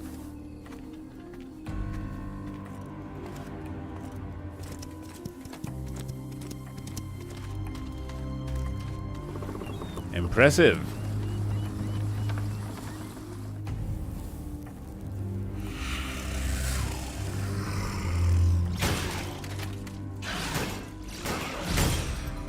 Okay. Some somewhat Souls-like movements, I guess.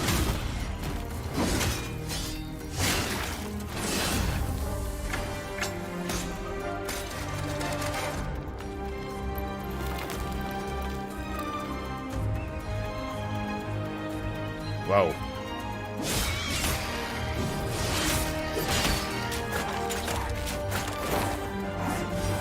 Okay, this is an MMO.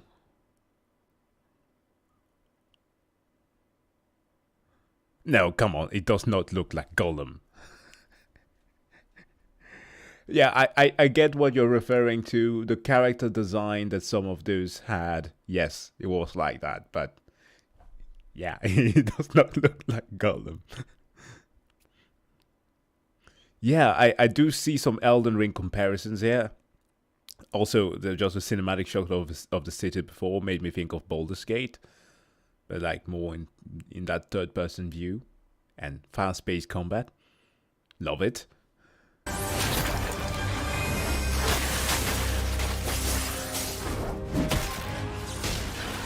Barbarian.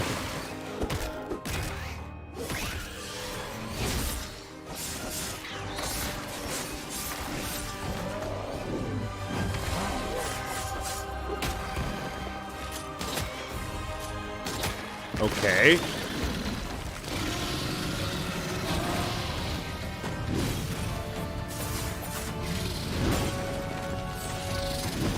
Some Monster Hunter looking enemies.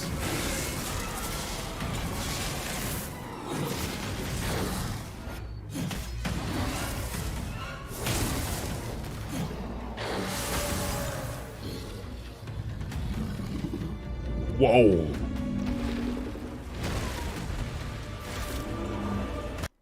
Holy shit, that's big.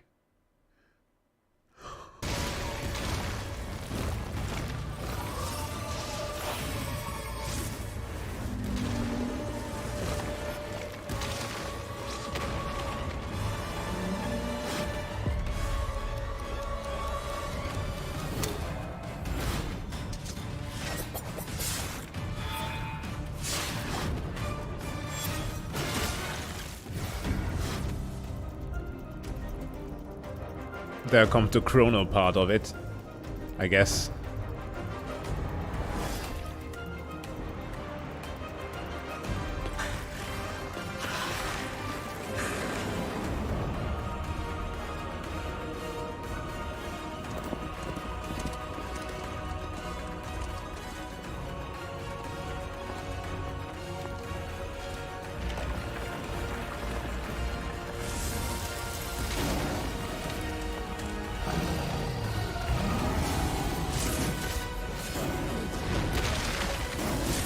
Holy shit.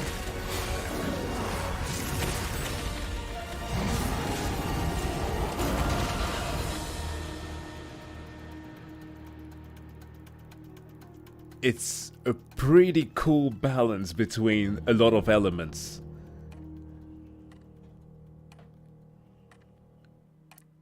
Okay. And pixels and gameplex. What do I know them from? Hold on.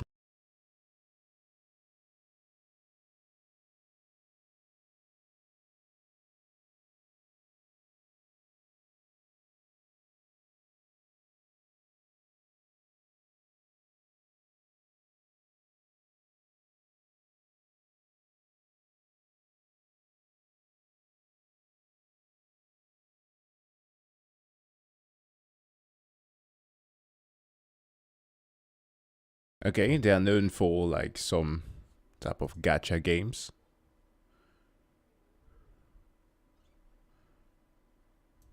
So yeah, I understand why they will have those movements. Like, okay, it's a good thing that it wasn't third person, because I would have imagined it to be something like Lost Ark, for example. Because that game also had some stunning visuals, but again, it was like a Diablo type of game. But this one is cool.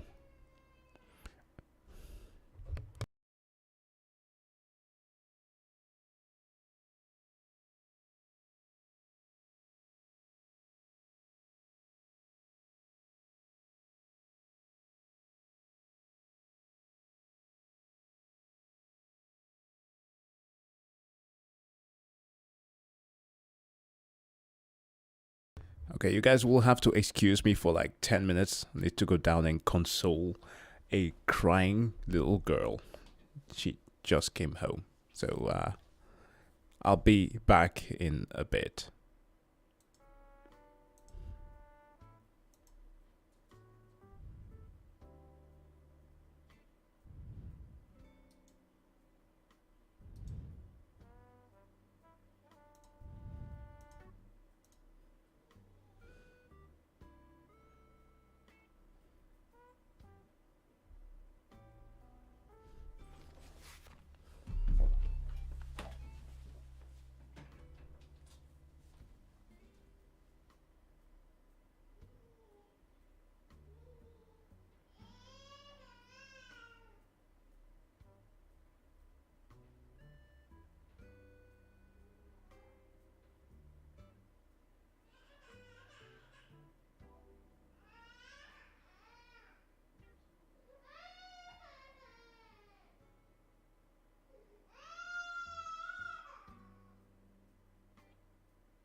right.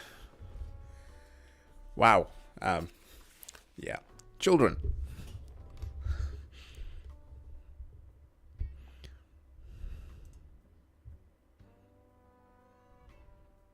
Sorry, I had to leave like real quick. She was crying. She didn't want to leave her grandma's place. Because sometimes it's just better to be with your grandparents. Alright,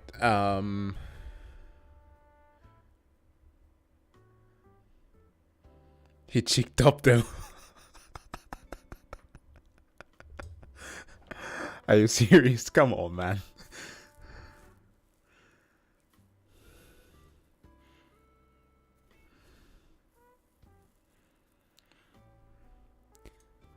And that's, man, one of the things that I never realized until I became a parent myself is like the whole discussion of sometime when people argue that how easy it is sometimes to just take care of children, especially when the whole discussion of like people wanting to have the significant other just to be stay-at-home moms.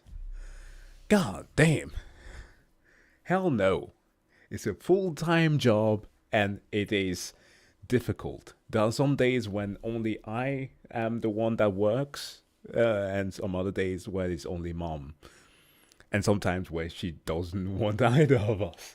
Like there are no like actual like menu that you can follow or manuscript, instruction guide that tells you exactly how to take care of a child. They each have a personality.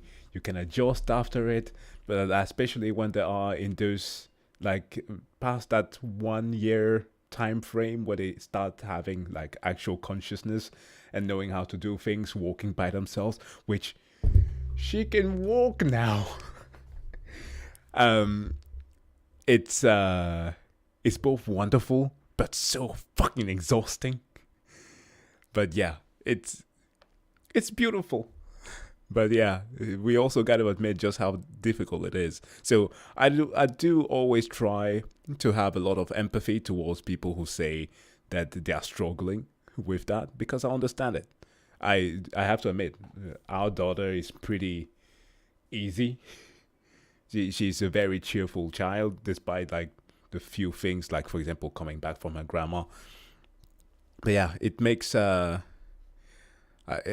have a lot of like empathy towards that, at least now, as a parent myself. Right, where were we at? Chiazu.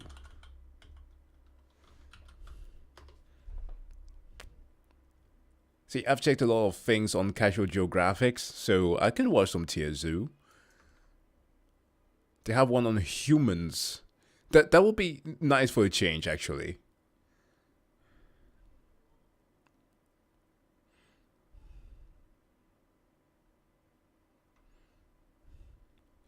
Instead of animals, what if we do humans instead? The human tier list. Are humans actually OP? I think we are. We are at least in our point of view, we are the top of the evolutionary chain. So why not?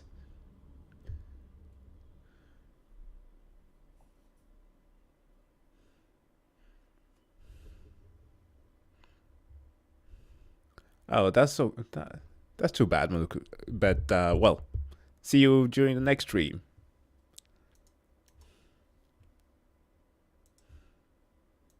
All right. This episode was sponsored by Skillshare.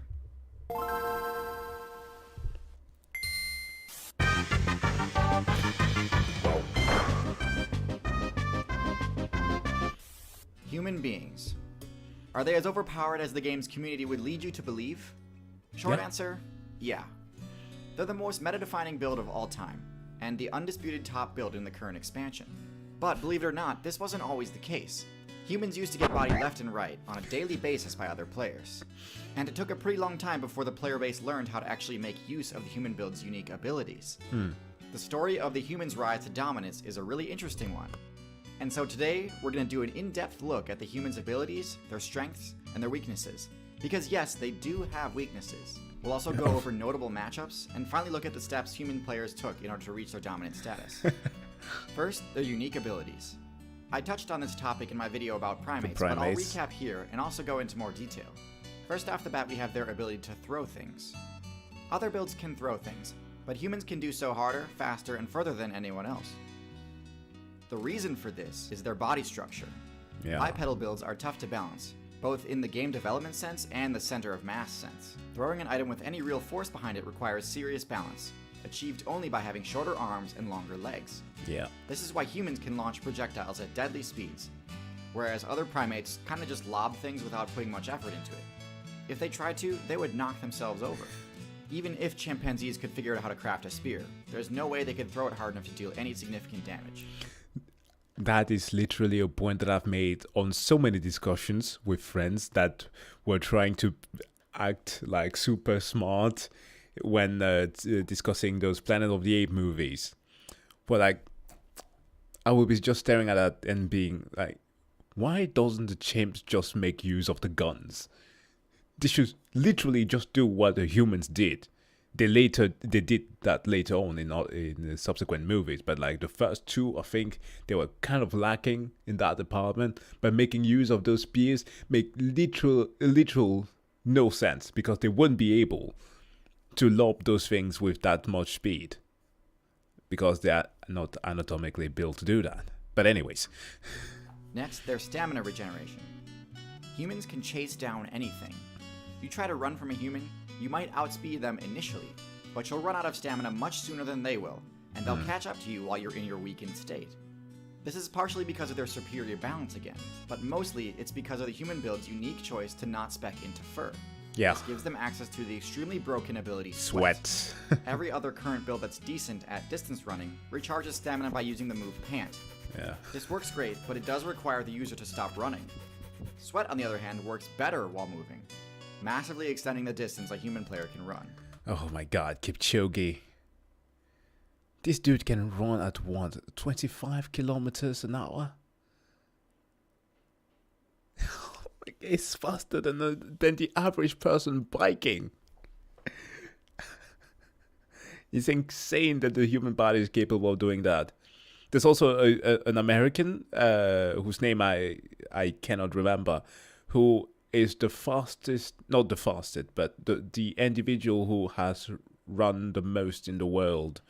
He has done like those ultra marathons, 7 or 5 consecutive marathons day after day. That's crazy. He ran for 80 hours, I think. Let me see. Marathon. 80 hours. Yeah, Dean. This guy here.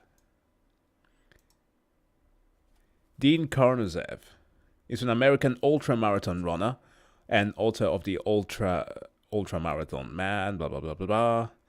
And if we can see ran for 350 miles in 80 hours and 44 minutes without sleep in 2005. How do you even go about doing that? People are awesome. They've got a few other important abilities that are essential to their kit, but aren't unique to humans. Oh, sorry. Need to respond to this one. Hello, Jack. Good, Jack. I was wondering if you will do a Project Morningstar reaction. Certainly. I don't know what that is, but I will. Their ability to speak is unique among mammals, but some birds can pull it off too.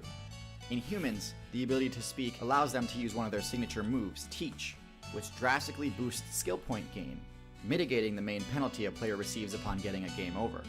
Humans and birds also share another unique trait, which is being able to stand upright. Oh. Hold on. Oh my god. That I had to go into my mind palace there. Project Morningstar. That's the Warhammer 40k thing. Shit. Ah. Yeah. Thank you. I can do that though. I did get I literally actually did link that to one of my Pariah Nexus reactions, but I didn't watch it. But sure, we can do that. Standing upright is extremely useful for dealing with stealth builds that might normally be using tall grass to hide. Tool use also might be thought of as a human-exclusive move, and it certainly is the most effective at humans, but it turns out a pretty wide array of other builds can also do it. Birds, primates, cephalopods, and even fish can use tools on occasion. But sweating and throwing, uniquely human. Now onto their weaknesses. And yes, it's true that currently most human players can subvert these with their crafting skill. But it's important to recognize that without equipment, the human build isn't necessarily unstoppable. The decision to not have fur granted humans a massive buff to mobility at the cost of stealth. Yeah. In the mammal faction, fur is a prerequisite to all the major stealth abilities like camouflage, and lack of stealth abilities means getting in close on their targets is a serious challenge. Yeah, the tiger who pride himself on his stealth abilities literally gets surprised. The human build's lack of fur also means they have very low defense, both from physical attacks and from environmental effects. Ouch. Bare skin offers almost zero armor, to the point where even players from lower weight classes have no trouble dealing damage to humans. And bare skin also takes quite a bit of damage from the sun too. Humans are also pretty limited when it comes to the power stat. Physically, they're the weakest of the great apes, and don't really have any good options for dealing damage. Oh! The classic high damage. Ouch. How come you missed that at such close range? Bite attack that nearly every other non-herbivorous build relies on, instead having to resort to blunt attacks like punch and kick, which we all know aren't very effective against builds that have thick fur or skin. The last major weakness I can see is that they're pretty bad at dealing with stealth. The lack of night vision means darkness can really hamper their ability to locate targets, and their lack of a strong sense of smell means camouflage is especially useful against them. Okay, now let's talk about matchups. Obviously, a key feature of the human build is being able to craft equipment. Yeah. Given basic equipment like low-level armor and hunting gear, the human's best matchup is going to be medium-large mammals. Unlike blunt damage, piercing damage is quite effective versus builds with thick hide, but on defense they're actually pretty awful. A human's only option on defense against a large mammal is intimidation, unless they've got some crazy high-level equipment, but I'll make a video on power creep later. The classic human equipment cannot stop a charging tank main unless the intimidate attempt works. But overall, this matchup is one of the reasons humans became top tier. Hardly any builds have favorable matchups against tanks. But that's not to say humans don't have their counters though. As I said before, stealth can be really effective against them due to their lack of a keen sense of smell and night vision. Humans have the ability to win pretty much any fight. Oh, the as long as they've tiger got from time to tall prepare. grass. But taken by surprise, humans have a lot fewer options. Another thing humans have trouble dealing with is flight. Even when a human has a ranged weapon, players with high aerial mobility are pretty safe during flight. Now, as far as I know, there aren't any bird builds powerful enough to one-shot humans, which is important because blunt attacks like punches are actually quite effective against birds. I mean, if birds wanted to, they could. Damn, imagine a falcon just deciding today I choose violence. Today I will rain death upon the, upon the human race. Just snatching people's eyes here and there. Like you wouldn't be able to spot them. Just a single dive will be deadly. Or at least leaving you with somewhat of significant damage. Birds. Birds have hollow bones that are resistant to tension and torsion, but not compression. Yeah. This is the opposite of mammal bones, which are resistant to compression and tension, but not torsion. The point is, birds aren't the best choice against humans, but flight has been unlocked by 4 different classes in the game. Birds, which we just discussed, aren't a good choice. Bats, which do even less damage than birds. Reptiles, which unfortunately had their aerial builds banned in patch 1.3.1. And insects. Flying eusocial insects have by far the best matchup versus humans in the entire game. A wasp? Humans have 0 counterplay against a swarm of stinging insects. I mean, sure, there are special items that they can use to combat swarms if they're prepared, but the amount of human mains who've chosen that as one of their prestige abilities Select is pretty few. small. Humans' lack of fur means they have no innate defense against stings. Stings also have the chance to proc the anaphylaxis debuff, which can actually lead to a game over. And it's for this reason that the high score for human eliminations belongs to the Africanized honeybee, known better by its community-given name, the killer bee. Yeah. And even if the stings don't proc the allergic reaction effect, they will still definitely achieve their primary goal of dropping their resolve to 0 and granting you control over the territory. And we can see that lately the viability of killer bees has only been growing now that they've expanded their territory outside of Africa. Yeah. Which brings me to my main point. Are humans overpowered? Well, just like the Africanized honeybee, humans really only became OP once they escaped the African server and invaded other areas. Notice how humans took down megafauna across every terrestrial server except Africa. The African tank mains have the matchup experience and counterplay options to deal with the vast array of skills humans have access to. But the rest of the community was totally unprepared to deal with the rapid invasion of new human mains invading their competitive scene. It's literally like one of those levels where, at least video games, where the main level is where you get killed in the beginning. And then you have to go and venture towards the entirety of the game, only to come back to kill the final boss, which was in the starting zone. In other words, the devs could have prevented the massive destabilization of the current meta if they'd region-locked humans. Staying competitive in the meta requires a good player constantly be leveling up their skills. There's no better example of this than the rapid rise to dominance that humans experienced. If you'd like to level up your own skills and unlock new ones, I highly recommend Skillshare. Skillshare is an online learning community with over 20,000 classes in design, business, technology, and more. Premium membership gives you unlimited access to high-quality courses on must-know topics, so you can improve your skills, unlock new opportunities, and do the work you love. I especially love their course on motion graphics, which is taught by the folks behind In a Nutshell. Oh, Join the millions of students already I see. learning on Skillshare today with the special offer that's just for my subscribers. You can try Skillshare for free for 2 months by using the link in the description, or go to skl.sh/tierzoo3. Act now for the special offer and start learning today. I've always wondered how it was that some people were able to do those meme parody videos of Kurskazan. So I guess perhaps they followed the Skillshare tutorials. Pretty much Far Cry Primal, yeah. Also, speaking of Far Cry Primal, I gotta give this to Ubisoft, despite the fact that the Avatar game is largely forgettable because it's Avatar. Funnily enough, very much like the movie franchise. This is a franchise that is literally on nobody's radar. They have managed to actually make a good Far Cry space game. It's not bad at all. There are some settings that you need to put there to make the gameplay enjoyable.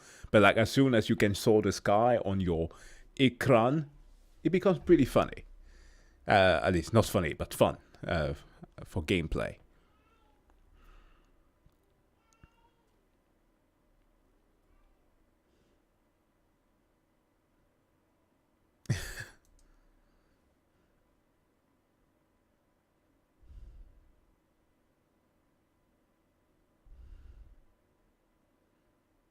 I would love to see you try to convince the NPC to let you use the house.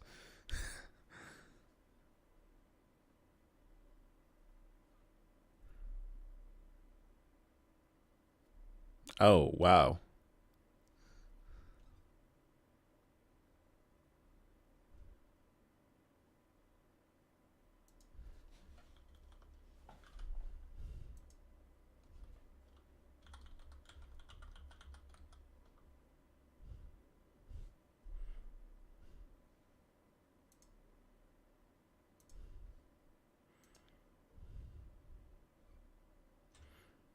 Actually, I want to check a video that is a slight bit more informative.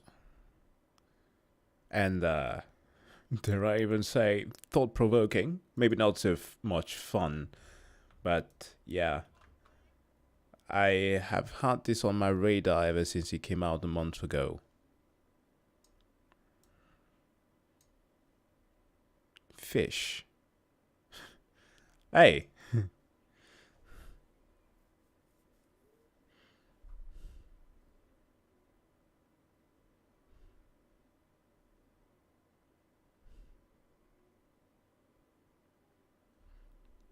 Yeah, I try to stay at least to keep watching the honest trailers. It's not always that I catch them, but yeah, I know of them.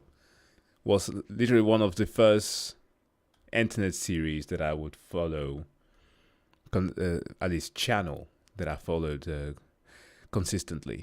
Both the from the Screen Junkie channel, and then later on onto the Honest Game trailers.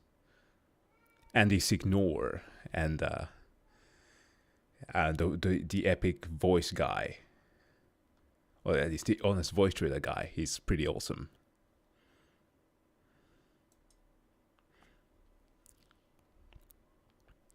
But this one, the video that I actually wanted to watch today, at least now, is one that I have had as a recommendation by a select few from a channel that I used to follow for quite some time called Cold Fusion. This is on the male loneliness epidemic. Not necessarily for male, at least that was the reason as to why this has been linked to me. But this is like an overall issue, I guess, for many people, not just men. So I thought that this might be something a little bit interesting for those who would perhaps want to get just a little bit educated on this subject. I myself don't know too much about the subject. I have read some studies about it because it seemed to be a thing that became a bit more rampant over the last couple of years. And yeah, this could be interesting to go through.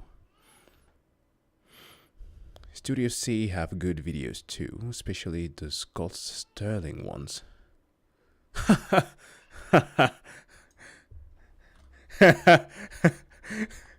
Wait, oh, hold on. Scott Sterling is the one who got hit. I did watch his football video like ages ago.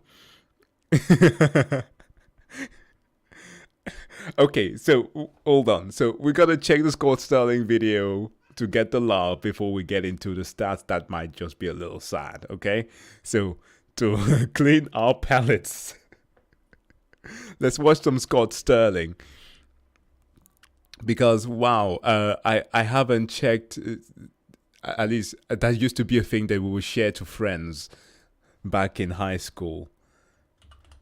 Let's see, Scott's Studio C, that is.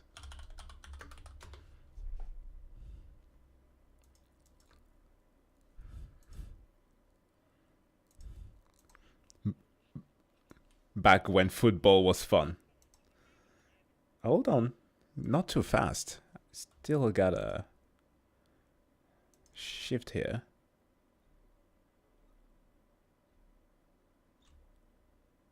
Is there more to him? Alright.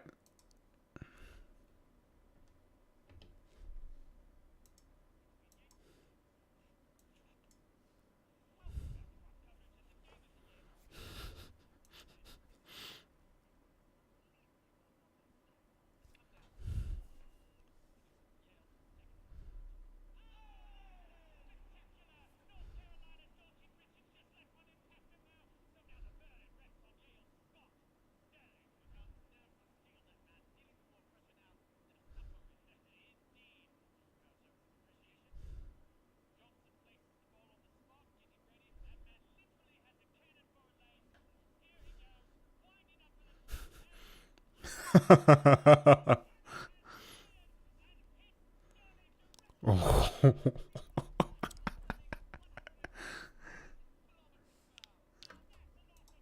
Wait, what the fuck? I'm sorry. Why was the sound so low? There we go. That's much better. Welcome back to our coverage of the game of the year between Yale and North Carolina. If you're just joining us, we have witnessed an unbelievably well-fought match tonight, and it's come down to penalty kicks. Peterson for Yale, taking the first approach. Oh, there it is! Spectacular! North Carolina's goalkeeper Richards just let one in past him now, so now the burden rests on Yale's Scott Sterling. Here he comes, nerves of steel, that man, dealing with more pressure now than a submarine. Indeed. Home crowd showing some appreciation. Johnson places the ball on the spot, getting ready. That Tar man Heels. literally has a cannon for a leg. Yes, he does. The Here he Bulldogs. goes, winding up for the shot, and oh! The cannon has fired and hit Sterling directly to the face. We clocked Oh. that at a stunning 116 kilometers per hour. Now that's a lot of miles per hour. Little chance that man. I didn't even care to do the conversion at this point. We're like, holy shit, dude. Got glocked. His nose is not broken right now. Oh, indeed. Now, Sterling getting checked out for that one. Spectacular save, though, but sadly, he's not out of the woods yet. On his feet now, a bit shaken. But not stirred. Absolutely loves this man. And Sterling's teammates... That's actually pretty funny. James Bond joke. welcome him back a hero for now. Yale's up again for the second attempt, looking to make it 2-0. He approaches the ball with some determination. Here he goes. Oh, it's high and wide, way off target. Yes, apparently he thought he was kicking a field goal. Wrong kind of football, I'd say. Good show. Back now to Scott Sterling. He looks a bit worse for wear, but ready for round 2. And Shaw takes a moment. Here he goes with the approach. Oh, right in the kisser. Dive. The ball flies straight through his hands and once again strikes him straight in the schnoz. And let's see it again on the old instant replay. Oh, every excruciating detail captured in HD perfection. Clocked at 129 kilometers per hour. I can't do this anymore. Does not look well. 2 wonderful saves and 2 definite concussions. He may replace him at this point. He's done all he can. Yes, as his trainer takes him off the field like a mustached lion dragged in a gazelle through the Serengeti. Adieu, Scott. That description is so wonderful. As a mustache lion dragging a gazelle through the Serengeti. Holy shit. Sterling. Adieu. Yale now with their third PK. Richards is in the goal, bouncing like an infant girl. The crowd holds their breath as he goes in. Here it comes! Oh! Very anticlimactic. Let's see who they got to replace Scott.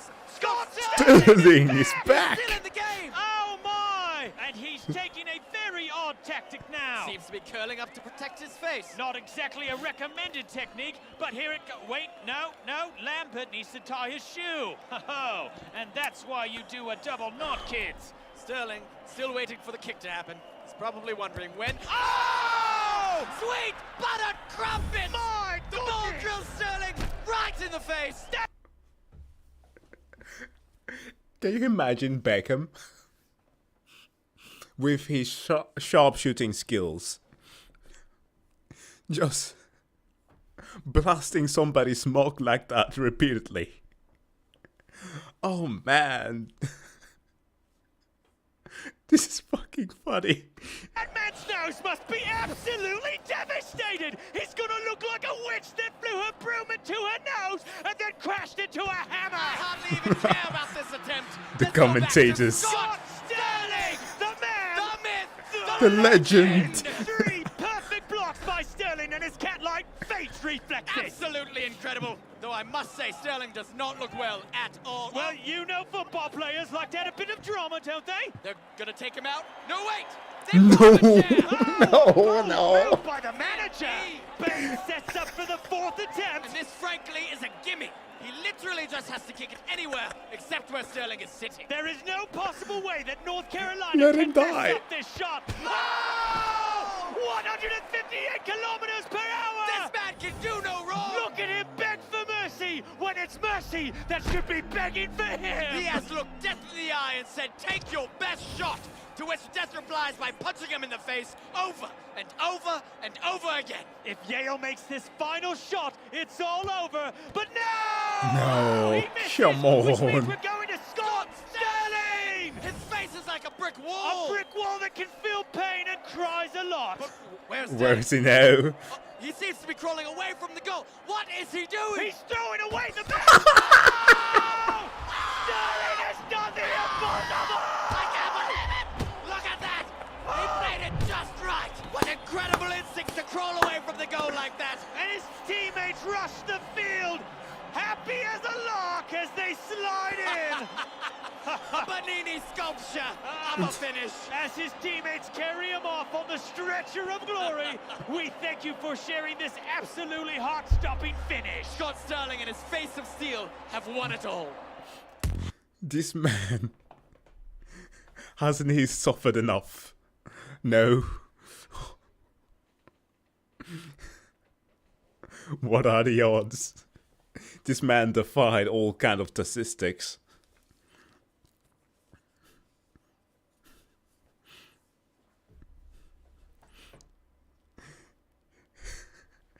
This was so bad, in fact, that the man, actually I did link here to the next one, went so far as to change profession into volleyball. Yo, rest in pepperoni, Scott. But he continued to the new one. Welcome back to our coverage of the NCAA Men's Volleyball Championships between Yale and North Carolina. If you're just joining us, it has been a roller coaster. Oh, are you kidding me? Again?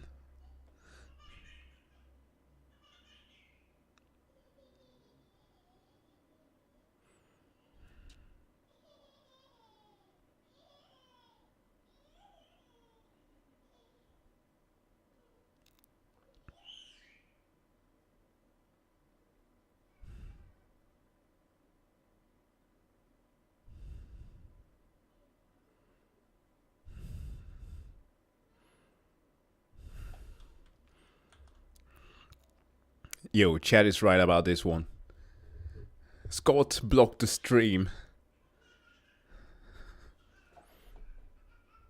I'm just gonna wait until this gets resolved.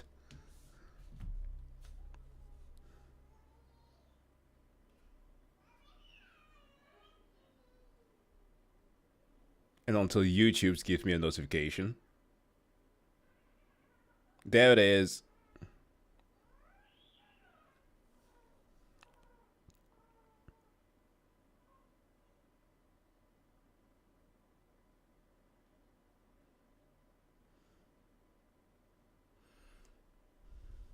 I think apparently there was something, some copyrighted material in it. So, that might have been why.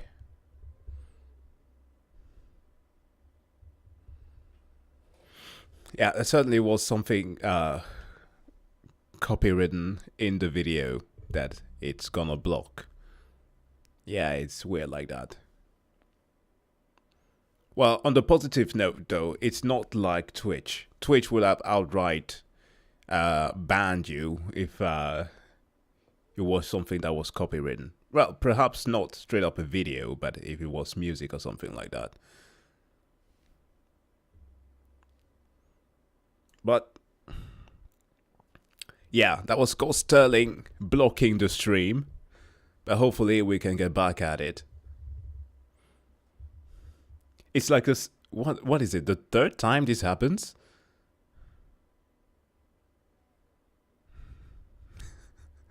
The Game Awards had that like a couple of times, I think. Yeah, that was weird.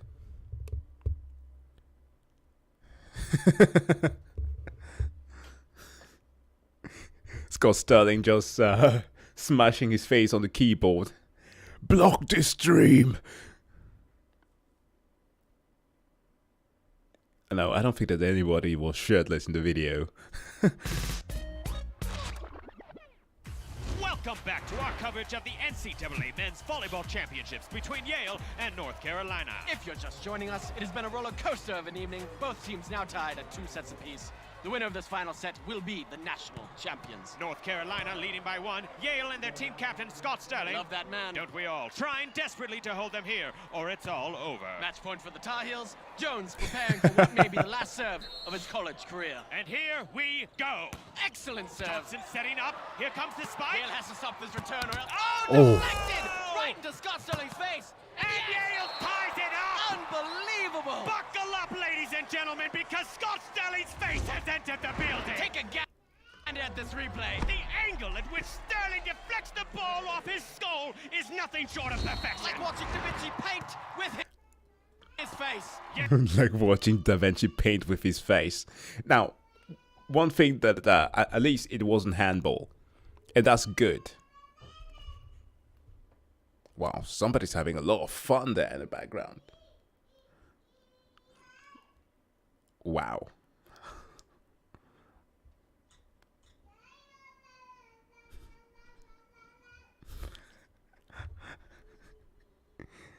See, this is why sometimes a lot of videos get delayed.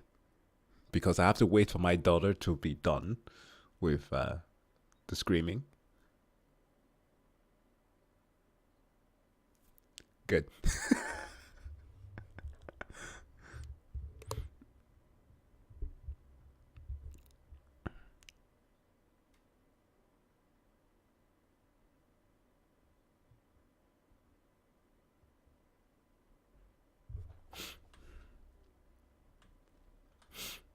Yeah, okay. Just like the CEO thing, we are not doing we're not doing this.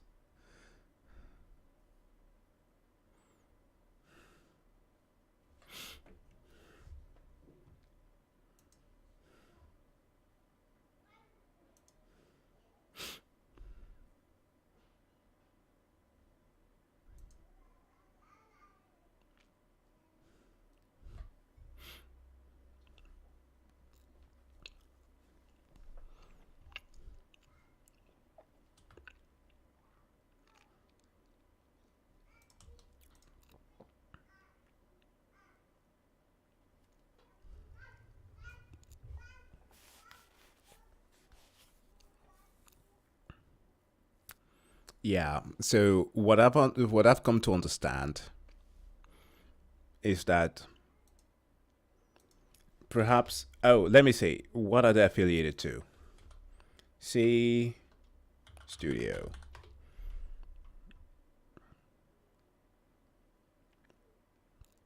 So studios that might have a like an affiliation to some other third party might not be the best to react to. They did the same thing with the CEO videos, right? So yeah, perhaps not. Perhaps we shouldn't do those on stream.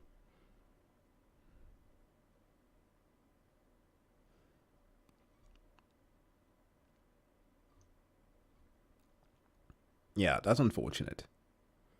They're fun though, so I will have to react to those either on Twitch or just by myself.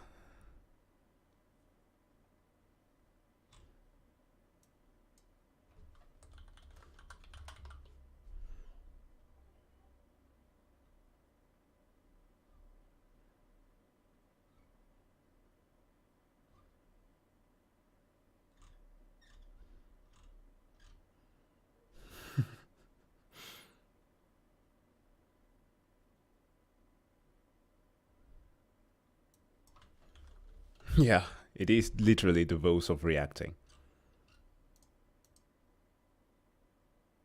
Well, then we'll go to Cold Fusion then. Alright, this is on the... well, it's not a theory, it's literally a documentary that he has made. Alright, Mr. Elite, see ya. Have a good evening. Hi, welcome to another episode of Cold Fusion. He held his phone close, eyes searching for privacy. The man scarcely noticed the subway riders around him, or the 90-year-old artist sketching his hunched frame from across the train. In the 7 decades since Alex Katz first drew the outlines of commuters on New York City's early morning trains, the chattering riders and newspapers had all but gone. In their places were people who rode alone, together. The light in their eyes reflecting the glow of their smartphone. That was a quote from the Dallas Morning News. This short imagery is something that we see and all understand, but never really think deeply about. Why does it seem like less people are talking to each other in public? Why do we collectively prefer the dim glow of a smartphone screen? Do you remember your childhood neighborhood? Chances are, you probably felt like it was one big family. Everybody knew each other, celebrated together, and would offer help when needed. But in recent decades, this seems like it's no longer the case. People seem to keep to themselves more, and as a side effect, people are more lonely today than ever before. The number of men without any close friends has increased 5 times since 1990, and 10 times for women, though the total percentage of men feeling lonely is higher. Yeah. On top of this, 3/4 of Gen Z report feeling lonely. Why have we drifted from each other? What is going on here? The trend started before the pandemic and even before smartphones, so it Exactly. This is a point that it's very good. I wanted to stop there, but I wanted to let him speak. It's a good thing that I did. For those who were like on the stream a bit before Christmas, I did go through a little bit of a study while watching a Kurzgesagt video about a study that I actually pulled up here. An experiment that was made to check out the actual effect of social media on this whole behavior or desocialization that we have. And it turns out it didn't have much effect on our moods or anything. Now, of course, there was a lot of argument that even the articles and the study itself points out immediately that there are a lot of factors to be accounted for when we're talking about this type of things. So it's not... it's a bit difficult to be completely objective about this, but it was done to a UK group where they, funnily enough, excluded one individual who had an Android. It was conducted by people who only had iPhones. So that was kind of weird. But yeah, they found no significant effect on behavior when it came to the use of social media. So yeah, those things happen. Well, those structures were already established before smartphones came into play. It has to be something structural within society. But what? I've been working on this episode for many months. It's an exploration of the loneliness epidemic. In this episode, we'll see the definitions of loneliness, its origins, its causes, and who's most affected. But this episode isn't all bad news. Would you have preferred that I said in a nutshell? I mean, I prefer to say the German. The German name it sounds better.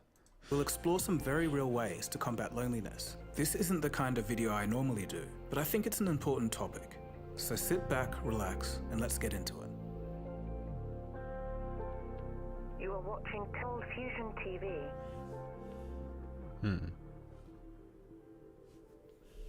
Loneliness is on the rise globally, and it's being declared a health risk. A top US health expert has warned that loneliness can be as harmful as smoking 15 cigarettes per day.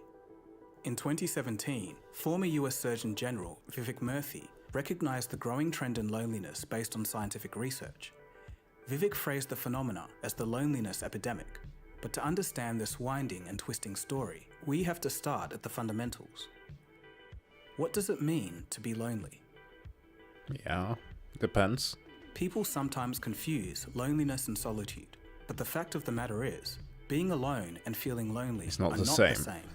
Yeah. You can feel lonely even though you're physically with other people, or you can... Very true. That's a thing that many will tell you who are... what's the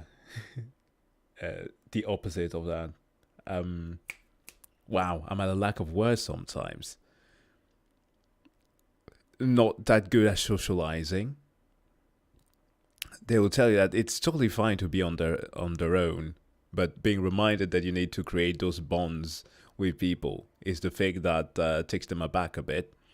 So yeah, solitude is fine, but loneliness is something completely different. can enjoy solitude without feeling lonely. In a nutshell, loneliness is not always the result of being alone. It's more of a mental state of being. From a neuroscientist point of view, loneliness is actually a state of hypervigilance. It makes you feel unsafe and unsatisfied with your social interactions. It's a type of emotional pain signal.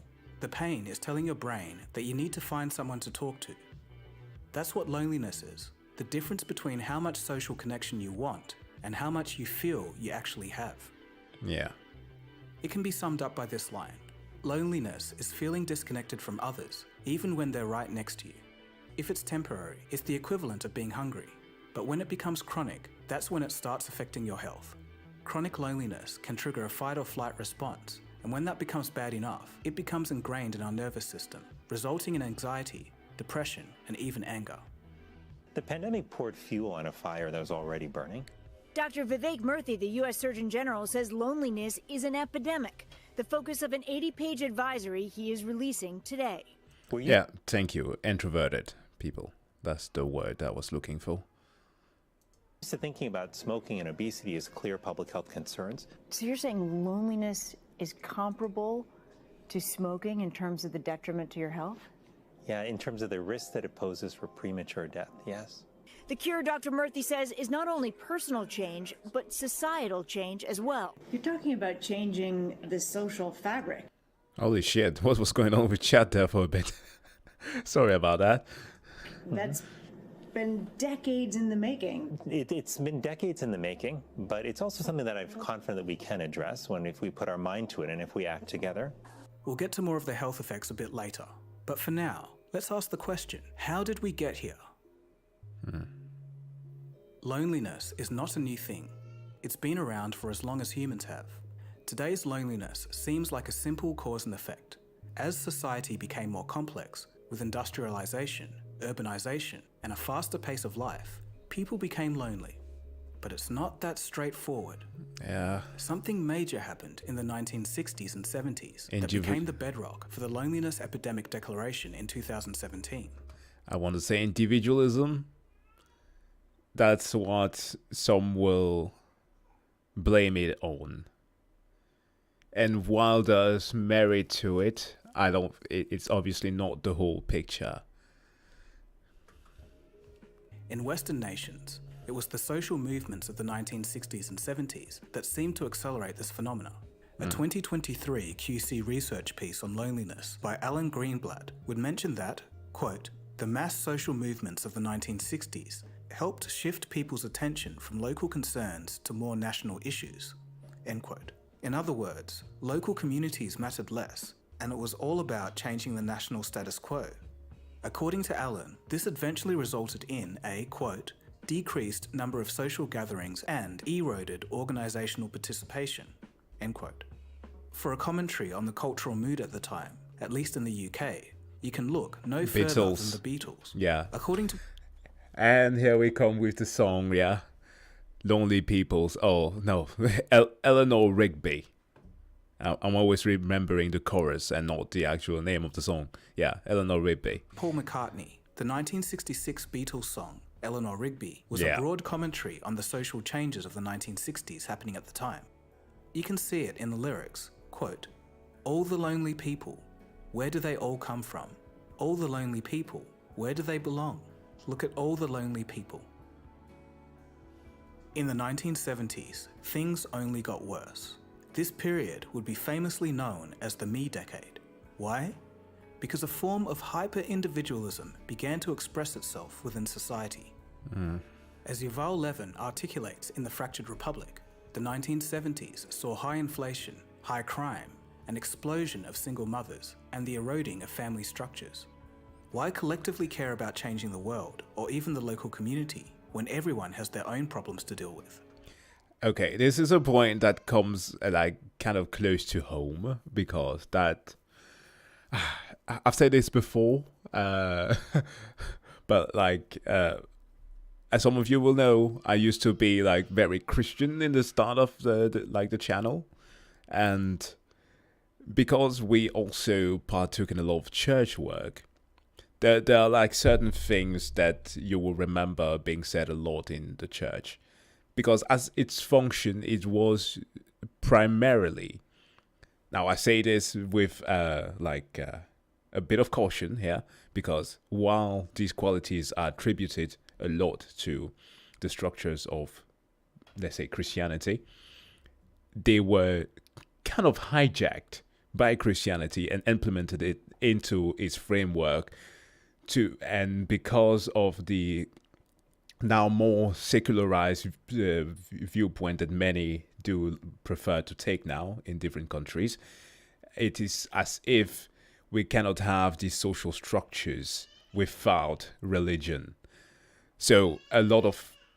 Oh no, now she's crying. A lot of the things that we used to have, the whole social gatherings and the framework of family values and the family structure was originally based on what some assume to be the Christian framework, and the whole thing about eroding families was a huge talking point in there, and that was always kind of iffy to me, because those were things that you could literally have without religion. But yeah, it's okay. I think Mom took care of it. The 70s saw tensions between different sects of society grow. Divorce rates would more than double between 1960 and 1980. Society was rapidly changing and it caused a great upheaval. From around this time, society lost its cohesive glue. People would break out from the crushing conformity and turned inwards towards the satisfaction of individual wants and needs. People moved away from tradition and took their own paths in life. Of course, this resulted in more freedom of expression and less repression, but Levin states that the price we paid for this new freedom has been high. Oh, it's okay, dude. Don't feel like that. It's not smart, folks. We're just discussing things. Quote, "We have let loose a scourge of loneliness and isolation that we are still afraid to acknowledge as the distinct social dysfunction of our age of individualism." End quote. In other words, loneliness has thrived and evolved from our increasing individualism. Filmmaker David Hoffman speaks to Rushworth Kidder, a man born in 1944. His historically massive generation, called the baby boomers, would come to maturity in the 1960s and 70s. He describes his lived observations of witnessing the dissolving of society. We're made for each other. There is a sense in which society matters because we're part of it and we need to participate in it. It's not going to work all by itself. And what happened in my generation, it seems, again and again, is people coming up to that realization and then just sort of something turning off. And off they drift off into sort of separate orbits, flying around as kind of unattached asteroids out there. There needs to be, it seems to me, if society is going to hold together, that sense of social cohesion in which each of us, as part of the community, says, I've got a responsibility to this. It's not a formal responsibility. It's not law. It's just that I care about this society and I'm part of this. Increasingly concerned that whatever the gravity is that holds the asteroid in orbit is just beginning to dissolve. And these people again and again are just sort of out there wandering. We never ever in the history of the world experienced anything like the baby boom that followed World War II, and we will never experience it again. I mean, these were literal people who were who had to be apart from each other. Yeah, exactly. That's the thing. As was mentioned before with the statistic on the cigarette things, I would have loved to see a bit more of a deconstruction on those sources. Because yeah, of course, people went apart, but why did they go apart from each other? Perhaps he might dive into it a bit more, but as of now, it feels kind of surface level. This was that sort of one-time phenomenon. And what we see in the 60s may be as simply explained as saying that's the maturing of that tremendous crush of population, which finally didn't have the elbow room.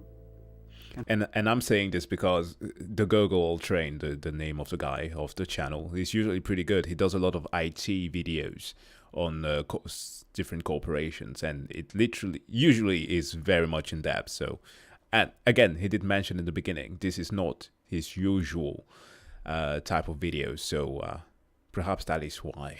And finally needed to break out and say, I'm me. This is all to say that the generations following the boomers grew up with strong individualism already embedded in society. Individualism came to prominence in the 1960s and 70s and never really left. There were, of course, periods where this did improve, but since the 2000s, social interaction has taken a nosedive.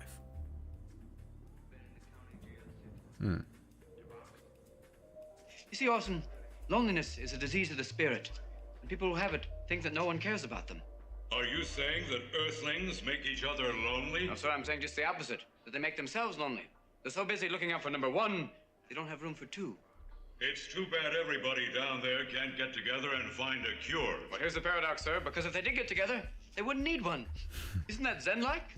Generation X and the Millennials settled into a hyper-individualistic world, and by 2007, Gina Gustafsson from Uppsala University would state that society is undergoing, quote, the slow but steady weakening of shared collective identities, norms, and culture, and the concomitant rise of the ideal of the independent individual, end quote.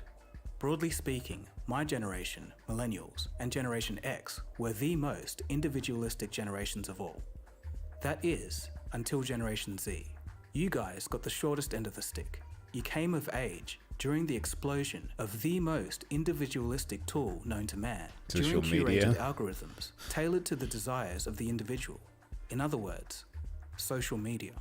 High schools and universities are filled with people physically sharing the same space, but with every idle minute, a phone is pulled out. This is something that wasn't even the case 15 years ago. Of course, technology isn't inherently a bad thing. It is a tool. It can improve our lives. But if we strip away the benefits of convenient connection, what are we left with? A screen that separates us from the real world and the people around us. A device that consumes our attention and time. A platform that keeps us entertained, but separated. Because somehow, even with all of our unprecedented technology, no one has yet solved what I'll call the other gamer's dilemma. That when you shut your computer screen, power down your phone, take off the VR headset, there you are, alone, in your room. Now, this is all known and common knowledge, but what's Yeah. surprising is what's next. There's a hidden force that's causing people to feel lonely, and it's hardly ever talked about.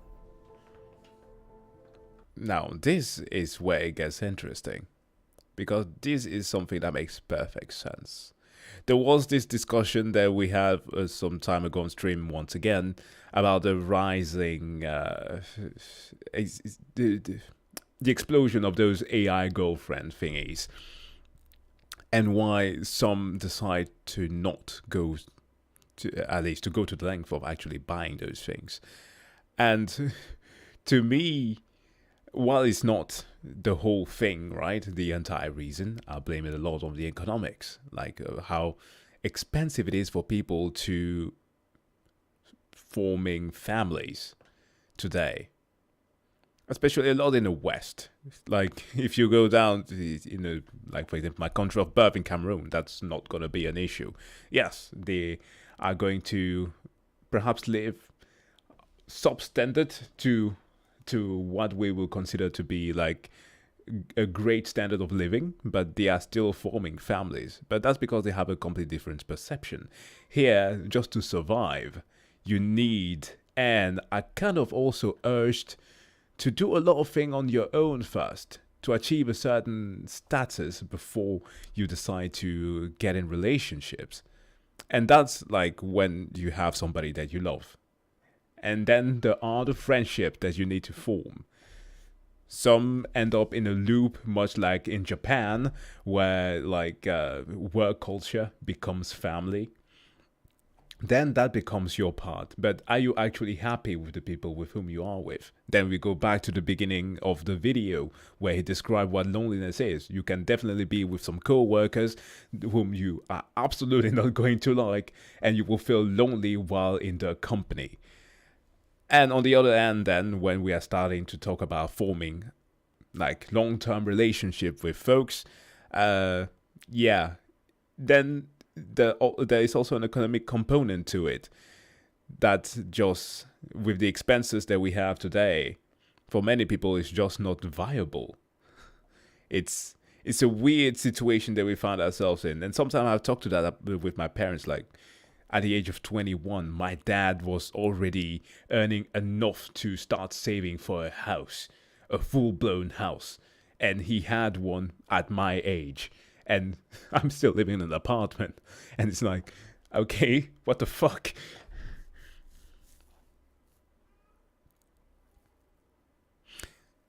There was a guy who recently made $10,000 a month by selling OnlyFans. Oh, what the fuck? An AI-generated model. Yeah. And that just goes to show how much... Okay, now, to be fair, the people who are investing money onto that, they are a select few. Seriously, if you have enough money to spend on AI girlfriends, then... money is not your issue. Or perhaps you are like, I don't know, Boogie2988, who is absolutely not responsible with his earnings. That could also be an option. But yeah, if you're investing on that, then money is not an issue for you. We are about to become a society. By the turn of the century, there will be 8 times as many people over the age of 60 and half as many kids under the age of 5. Is this the world we want? Do we want a lack of kids? Do we want a lack of ability to create households? The happiest, most prosperous, most purposeful people in America are middle-class families. And we have made a concerted decision to punch it in the gut and make it harder for that type of family formation. And we're going to lose prosperity and we're going to lose purpose. Yeah. Most people don't realize this, but societal cohesion and economics are very closely interlinked. A healthy growing economy means that the standards of living go up. Jobs are stable, wages are increasing, and inflation is low. People can afford more, feel happier, and are more likely to build relationships. A faltering economy is exactly the opposite. Today, due to rising inflation, stagnant wages, and debt burdens, people have to work longer and harder. Yeah, multiple Sometimes jobs. we may even need to juggle multiple jobs just to keep up.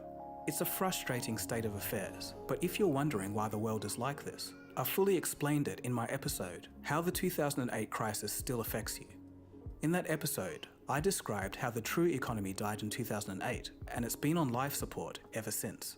Because of horrendous government policies and reckless behaviour from the financial sector, people have been struggling to make ends meet. Slowly at first, only to be accelerated by the pandemic. Today, it's a constant fight to stay in the disappearing middle class. All across the world, an increasing number of people are taking up second jobs. Most young people are working, but still can't afford to rent or buy a home. It's getting too expensive to go out. In all of that, where is the time, money, or energy for socializing? Exactly. This impacts how lonely we feel. And it's not just some pie-in-the-sky idea. To give you a data-driven picture of how influential economics can be to feelings of loneliness, a study with 400,000 UK participants found something shocking. If you measure the amount of loneliness felt in the aftermath of the death of a spouse and divided that by 4, that's the same amount of loneliness as going from earning over £100,000 down to under 18,000. Okay, I would like to know how this was calculated. But on the point that you're making there, as you're dedicating your entire life on your dream job, I think that most people hit that point especially the more invested you get into it.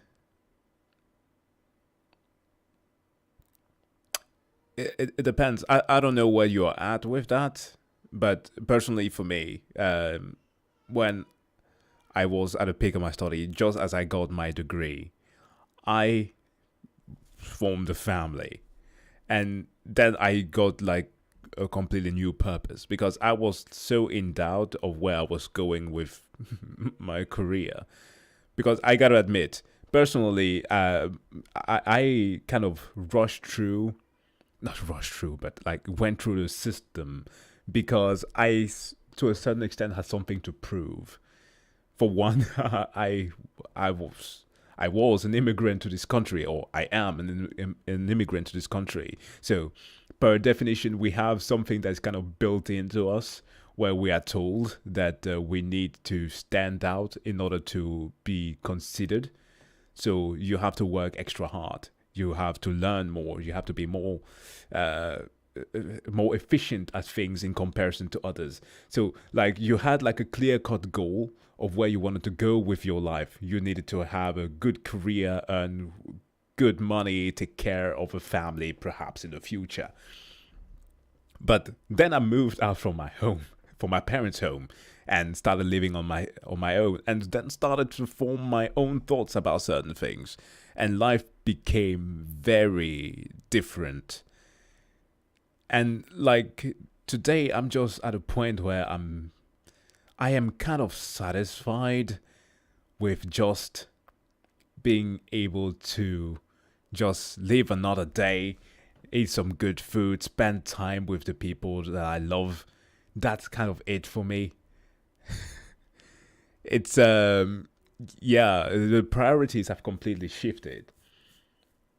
And I don't know. At the time when I was studying, I was actually feeling very lonely because I had nobody around me. My mom was sick. She was living in a completely different country. And so with my dad, I mostly focus on my mom because, again, stepdad by calling my dad because he's been there for most of my life. And basically had no one. Just went through my studies and that was all my life. That's why sometimes if I may be sounding a little bit too nerdy on certain topics, that's literally because studying was all that I had to do. And like video games was an outlet for me. And and forming relationship was like a second to all of the rest. But yeah, now that I have finally achieved that whole thing of forming a family, now everything is way different. There's a new perspective to it. So, I don't know. It depends on what it is that you cherish the most. If your career keeps on giving you a source of happiness, then it might be the thing to continue with. But if it doesn't, perhaps spend a little bit of time sometime, I don't know, log off a bit and start focusing, at least start reflecting on it. Currently working towards becoming an actuary. Oh, that's cool. That doesn't... Well, calculating insurances. Yeah, I do know. That's awesome. Funnily enough, my girlfriend's stepdad, she's also a divorced child, is an actuary. But he does that with, at least that's a position that he got after his... after leaving his company. He used to work for like a boat company. That was... and actually, that's also what her mom does for our local commune here. Community services. That's kind of funny that you had to bring that up. Anyways, let's keep going. The researchers also stated that losing this much income is half the loneliness felt from a divorce. The measures of loneliness were quantified by a range of survey questions. It's not directly intuitive, but being in a desperate economic situation directly increases feelings of loneliness. So now that we know some of the causes, in all society, who is the most affected? See ya, dude. Statistically, it is not the elderly anymore. Now, it's the young people. Yeah, we have it bad.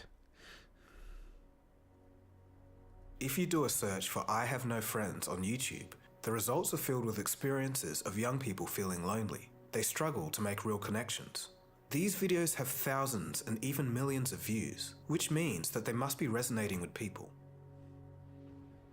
And when I got to my late 20s, and a lot of you can probably attest to this in the comments, let me know, but when I got to my late 20s, those friends disappeared. And it's not because they were like, I hate you, Cody. It's nothing like that. Everybody my age seems the same. That just seems how it is nowadays. And I'm sitting alone in my apartment at my desk staring at my computer. Because I don't have any friends. I don't know how to make friends and I'm scared. I just want to run into somebody. I hate meeting people online. It's so awkward. And you put all this into a conversation, but when you meet someone, you don't have that I feel like I need to meet people. Of course. I need to meet people, but I don't know how, and I don't think it's possible to just run into people. Oh. Have you ever... It's a muscle. It's like anything else. Like socializing, not even just socializing, but making friends, having conversations with people, meeting them face to face. You need to practice that. That's actually a thing that I if we are talking about social media, one thing that I lament social media has introduced to us. Like, we can easily make good relationship with people.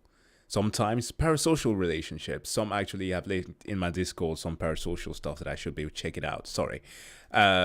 We can have that with people online, but it is never the same IRL. the awkwardness, all of it will come forth so easily. It needs to be practiced. And social media has kind of made us forget the effort that needs to be put into talking to people in reality.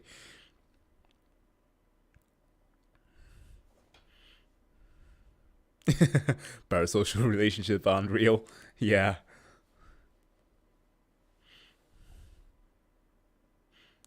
Social pressure makes you initiate hard. For example, it's generally said people are just want to left alone in public. Yeah, and that's true. Actually, that's very true. The social pressure part there, and I don't think that is correct. But okay, now I'm experiencing some different things, perhaps, but I will go to the library, just talking to people, initiating conversations like that, and it will go smooth sailing. But I agree with that. That is true. That social pressure part is correct. Friends that secretly hate you. I had a lot of them in my life, which is why I am 30 years old and I have no friends. There's also a subreddit called r/lonely. It's ranked in the top 1% in terms of community size. There's thousands of active users discussing their isolation, lack of friends, and life partners. In previous years, younger people weren't considered a lonely demographic, but in 2015, the BBC's Loneliness Project surveyed over 50,000 people and found that the rates of loneliness in young people were similar to that of elderly people. Here's a chart looking at the loneliness distribution between 2014 and 2018. The dotted line represents the 2018 data. As you can see, the rates of loneliness among the young are trending higher, whereas the elderly seem to be dropping. Fast forward to 2021, and a Harvard Graduate School of Education survey found that 61% of young people ages 18 to 25 reported experiencing profound loneliness, including feeling lonely all the time, and this was compared to only 36% among other age groups. In 2022, 30% of young people aged 16 to 24 in the UK say that they don't know how to make new friends and have never felt more alone. Wow. Holy shit. Yeah. A thing that I used to do during my time of study was avoiding sitting exclusively at the school study space. I did go to 2 different universities. If I put this on YouTube, I will likely edit some of the images in there. But like the Danish University of Technology, it has one of the fanciest libraries that you will ever find, and it is super cozy. The problem with that was that it will make me feel as if I could handle anything on my own, while I very much couldn't. Like, asking people for help is not, it should not be frowned upon. It should be encouraged, and that was a mentality that I kind of forced myself to do by going to like student cafes, where a lot of students were just sitting there trying to socialize and also just do their homework. That helped me quite a bit. But yeah, I hope that I hope that the stress is elevated a little bit when you're talking to people in the future. But it's good that you're working on it, man. To add to the situation, for some reason, it seems that men are feeling more lonely than women. According to the Survey Center on American Life, 55% of men had at least 6 close friends in 1990, but this figure has decreased to 27% today. Alarmingly, the number of men without any close friends has increased 5 times since 1990, while women are getting much lonelier too. This highlights a significant loss in meaningful connections among the male population. Yeah. Meanwhile, those with literally 0 close friends, which stood at 3% in 1990, has zoomed to 15%. I think the boys are generally not very good at keeping those relationships. Yeah, at least that's what I've experienced. Especially, like, not the long-term ones. I jokingly said something, I think, in the videos a couple of days ago, when I was talking about what was the topic exactly?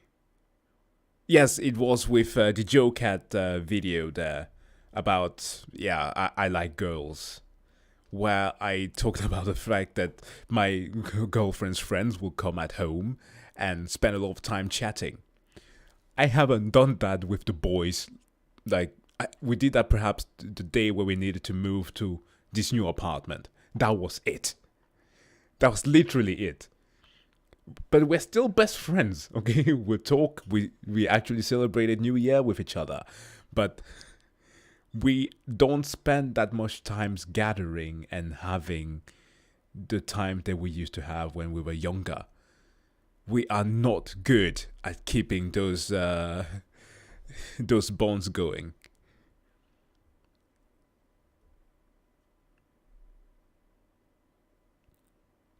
Oh, and that gets even worse when you are living worlds apart. An expert quoted by The Hill said this disconnect can have catastrophic consequences for young men. Failing young men does not end well. This is an existential crisis, failing young men.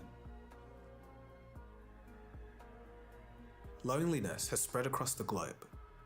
Australian researchers conducted a systematic review and meta-analysis of 57 studies from across 113 countries or territories. The study discovered that despite the differences in prevalence between regions and ages, loneliness was found to be present across all regions. According to a Statista study done in late 2022, 33% of adults worldwide report feeling lonely at least sometimes. Brazil, India, and Saudi Arabia rank as some of the loneliest countries, whereas Germany, the Netherlands, and Russia report some of the lowest rates. I think I understand why.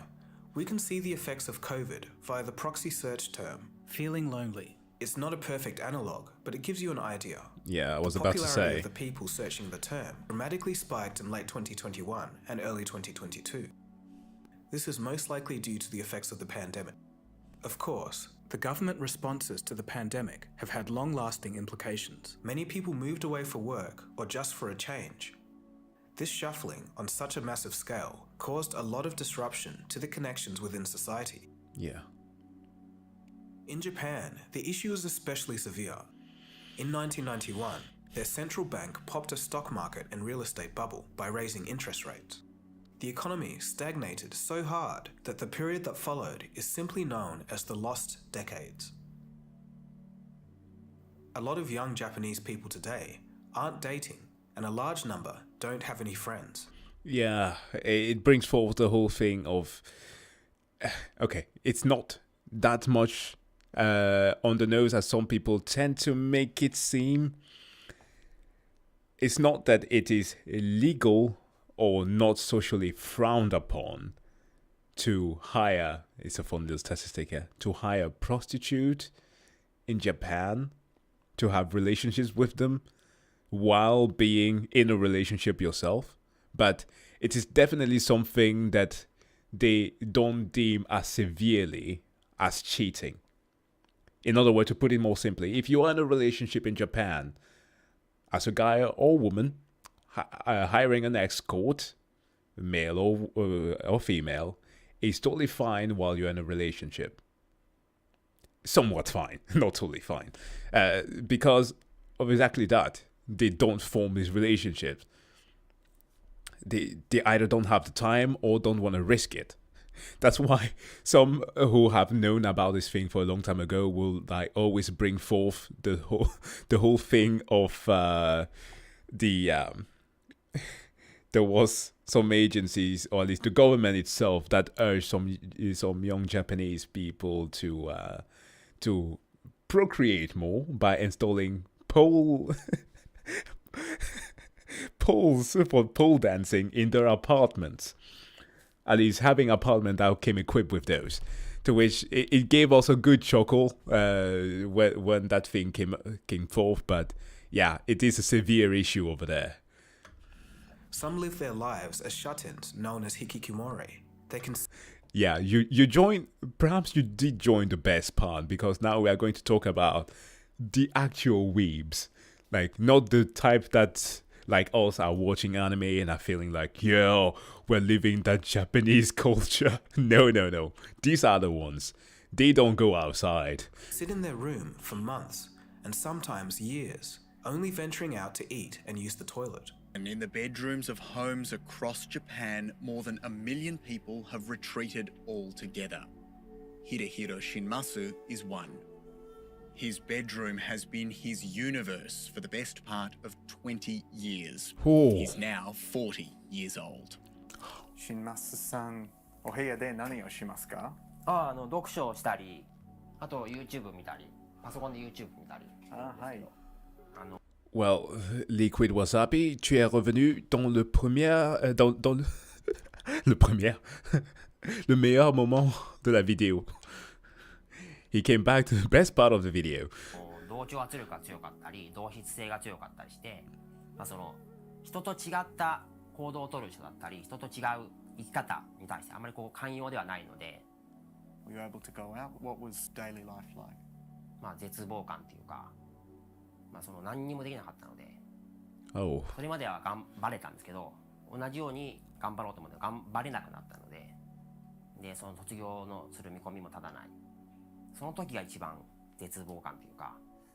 He wants to feel accepted. Are you comfortable with this life? やっぱりもう今40歳なので、そういった意味でなんかあんまり社会に合わないからいいんだっていうことではなくて、やっぱある程度社会が実際にもうちょっと歩み寄ってもらって、その引きこもり状態である方でもだから僕でもその働けるようなメニューを増やしてもらいたいっていうのが一番の願いで、今の活動もそういうような活動をしています。And it feels kind of weird, yeah? Now, it's okay. It's okay with me, at least. But yeah, perhaps some in chat may find it to be a little bit cringe. But yeah, it's kind of difficult to gauge these type of things. And when he says that he wants to be accepted in society, I mean, heck, these days I'm rarely out, and all cause of friends. Yeah, I mean, it does sound painful, and like it depends.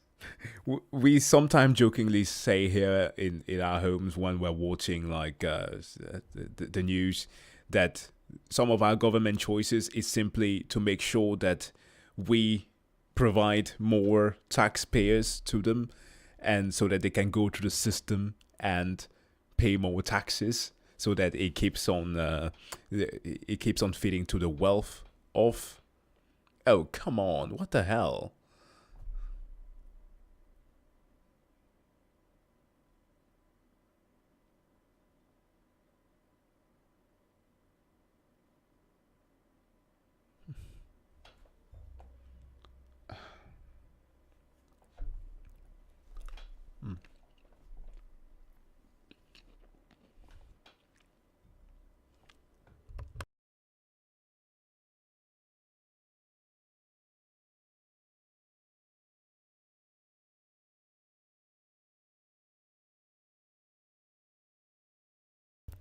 It seems like we have to stream on Twitch instead, huh? See, these are the limitations of streaming on YouTube.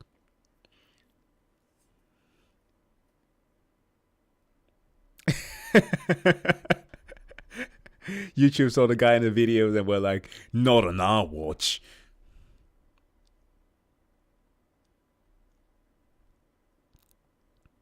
I know, right?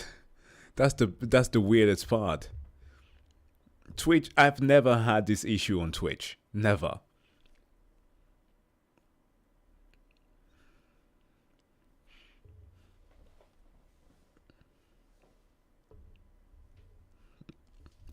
They didn't like the French in chat. Oh, fuck. Alright. I'm pretty certain that it was because of the use of some copyrighted material in the video.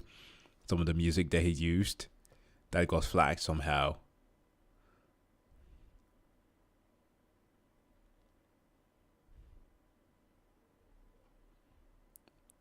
But yeah, back to my point. Yeah, we used to joke here at home that at least in our government has this idea of us just being forced to produce more children so that they have more taxpayers to feed to a system that constantly force us to go faster through things, education, getting a job to make to feed up to the welfare, which is fine. But then where is the part that is you?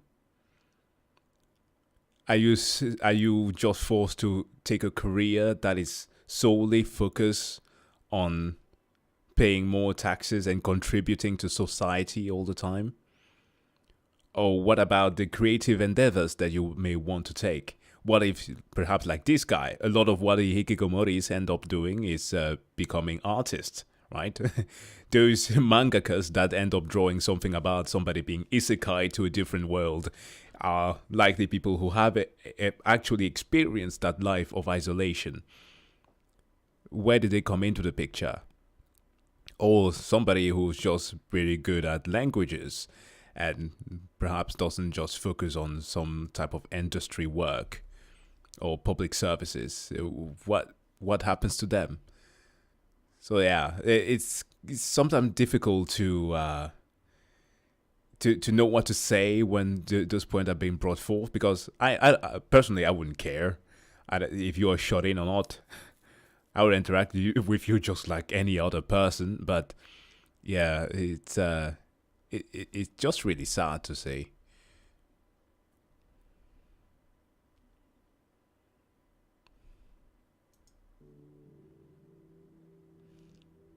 There's an estimated 1.5 million hikikomori in Japan. It seems like an emerging trend in East Asia. In China, they are called the hidden youth, and in South Korea, they are known simply as socially withdrawn youth. As for the Japanese, to cope with the loneliness epidemic, they've tried to innovate their way out of the situation. They have the unique concept of renting relationships. Yeah, that's the thing that I was talking about. That's right. You can pay for temporary companionship and emotional support. I did mention escort, but this one is even wilder. Like, literally, you can pay somebody to hang out with you for the entire day. Sometimes they do that for weekends. And that's all they have to do.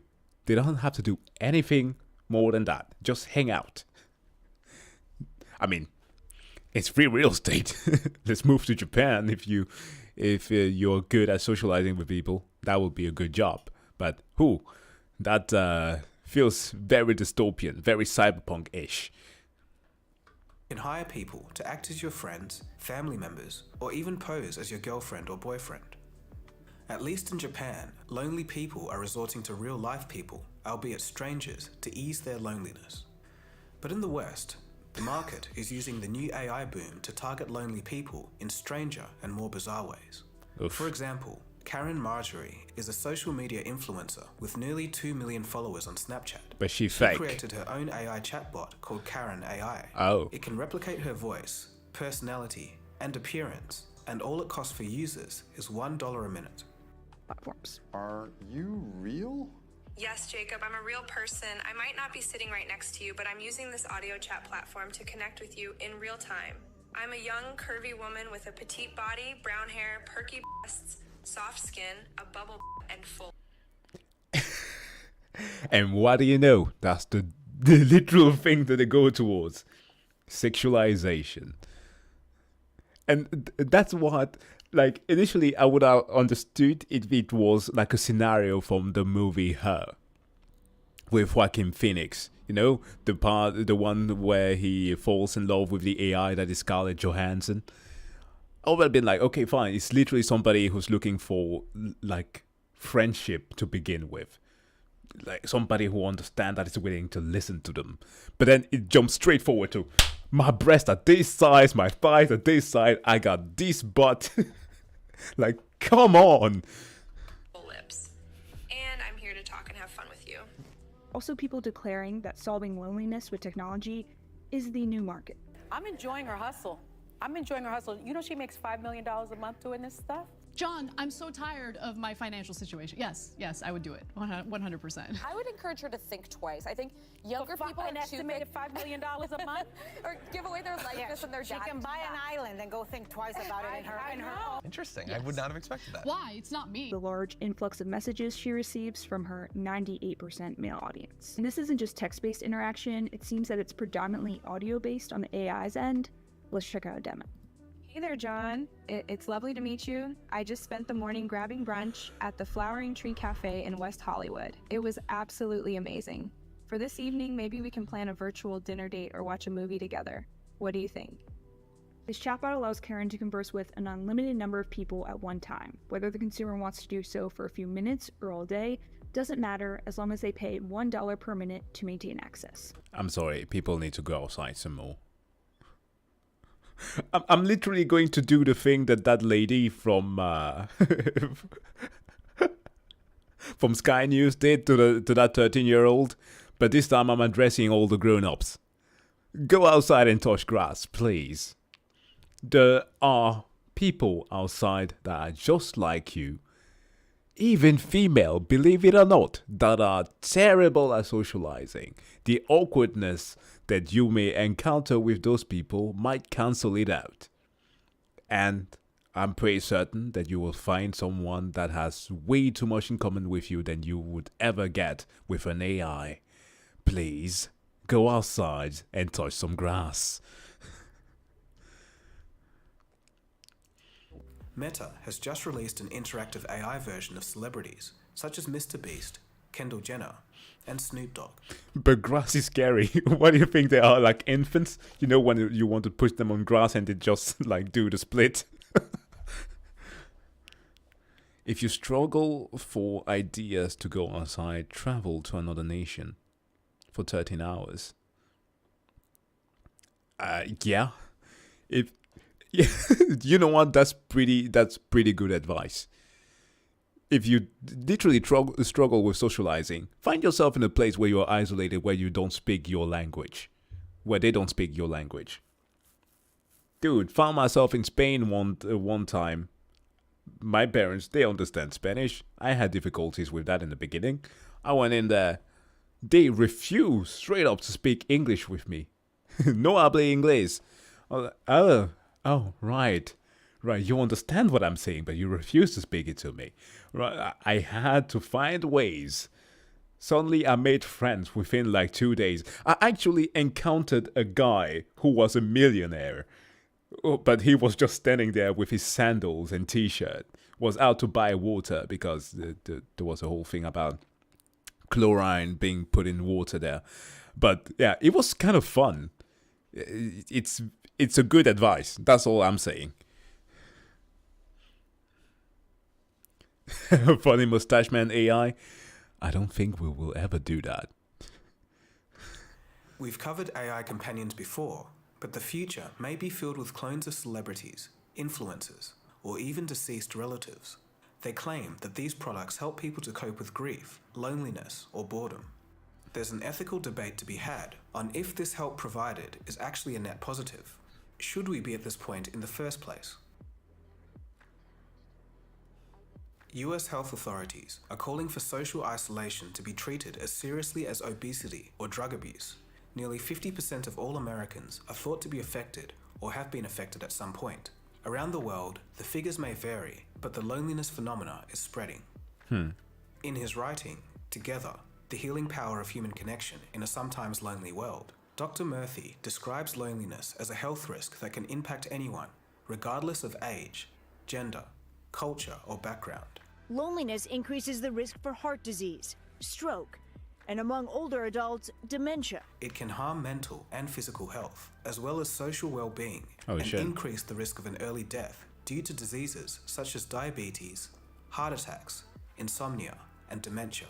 Studies have linked loneliness. I could understand the dementia and heart attack part. I've seen some studies on dementia with like elderly people. Actually, one of the reasons why it reversed with the loneliness in those ages is that there are way more now both social services for elderly people to gather them. Perhaps it's sometime in those elder homes where they have a lot of activities that they have to do that help them stimulate their brains so that they actually remember more things. Such thing as painting helps a lot. And heart attack, I will assume, comes from the stress of worrying too much. But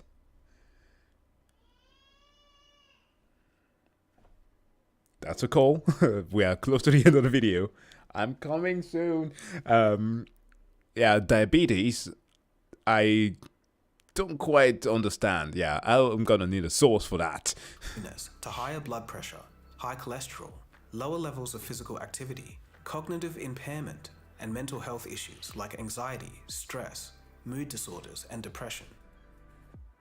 A study by Florida State University found that lonely older adults had a 40% higher risk of developing dementia over the next 10 years. Lack of social connection can also negatively impact academic and professional performance. In his TED Talk and book, Lost Connections, journalist and author Johann Hari argues that depression is largely a social problem, not just a chemical one. He believes that loneliness is a major cause of depression. Humans need to belong to a group, but our modern society lacks this. Since the 1970s, society has been focused ever more on individualism, competition, and technology. So this all sounds terrible. So what can we do about it? How do we fix this? Create more social things where people interact. I'm gonna bring up Denmark here again because them, alongside many of the Nordic countries, Finland included, right? My summer car folks there, have been rated some of the happiest countries in the world. Now, we are also, coincidentally enough, some of those who consume the most antidepressant. That has a lot to do with work culture. Not so much with the fact that we are isolated, because there is a lot of effort that is being put to have us interacting with each other. And that's why we have mitigated a lot of our depression rates here. But yeah, I think that there should be a more... And again, as he mentioned before, economically, we're doing pretty well. So that also helps. But yeah, additionally to that, there should be more an effort for government to urge people to give them opportunities to have more, like, I don't know, social gatherings, to do more activities, facilitate that process. If your people are too forced to have to fare on their own, then the whole thing about creating a meaningful relationship will only come seconds. That is obvious.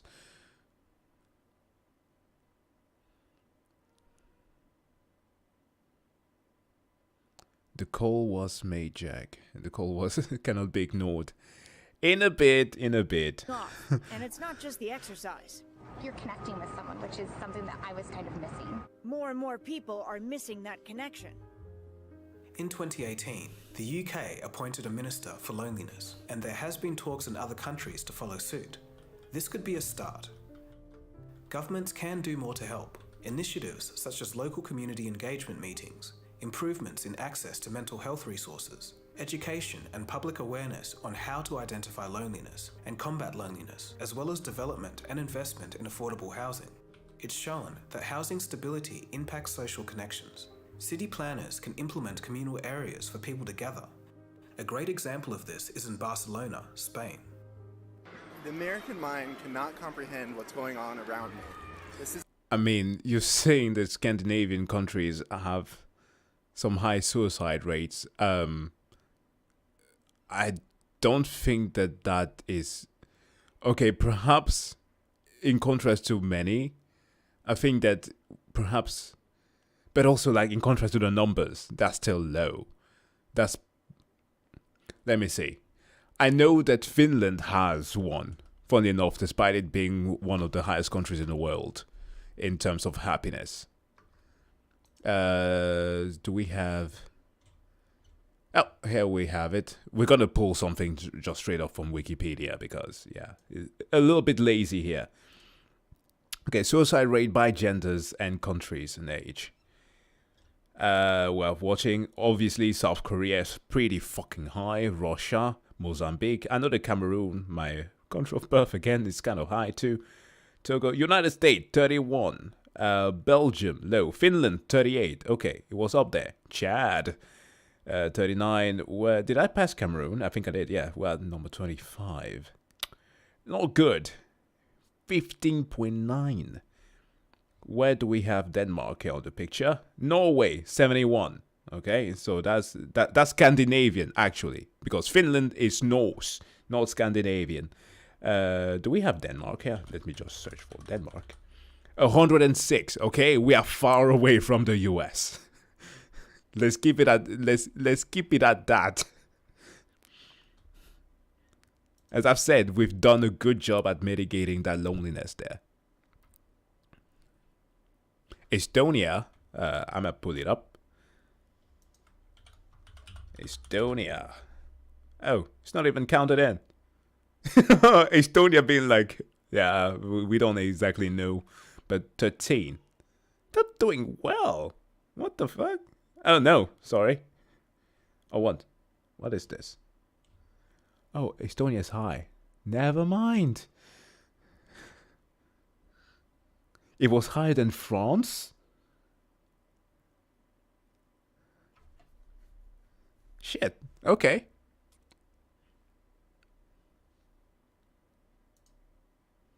Isn't a party. It's not even a planned event. It's just what happens every afternoon here in Barcelona, Spain.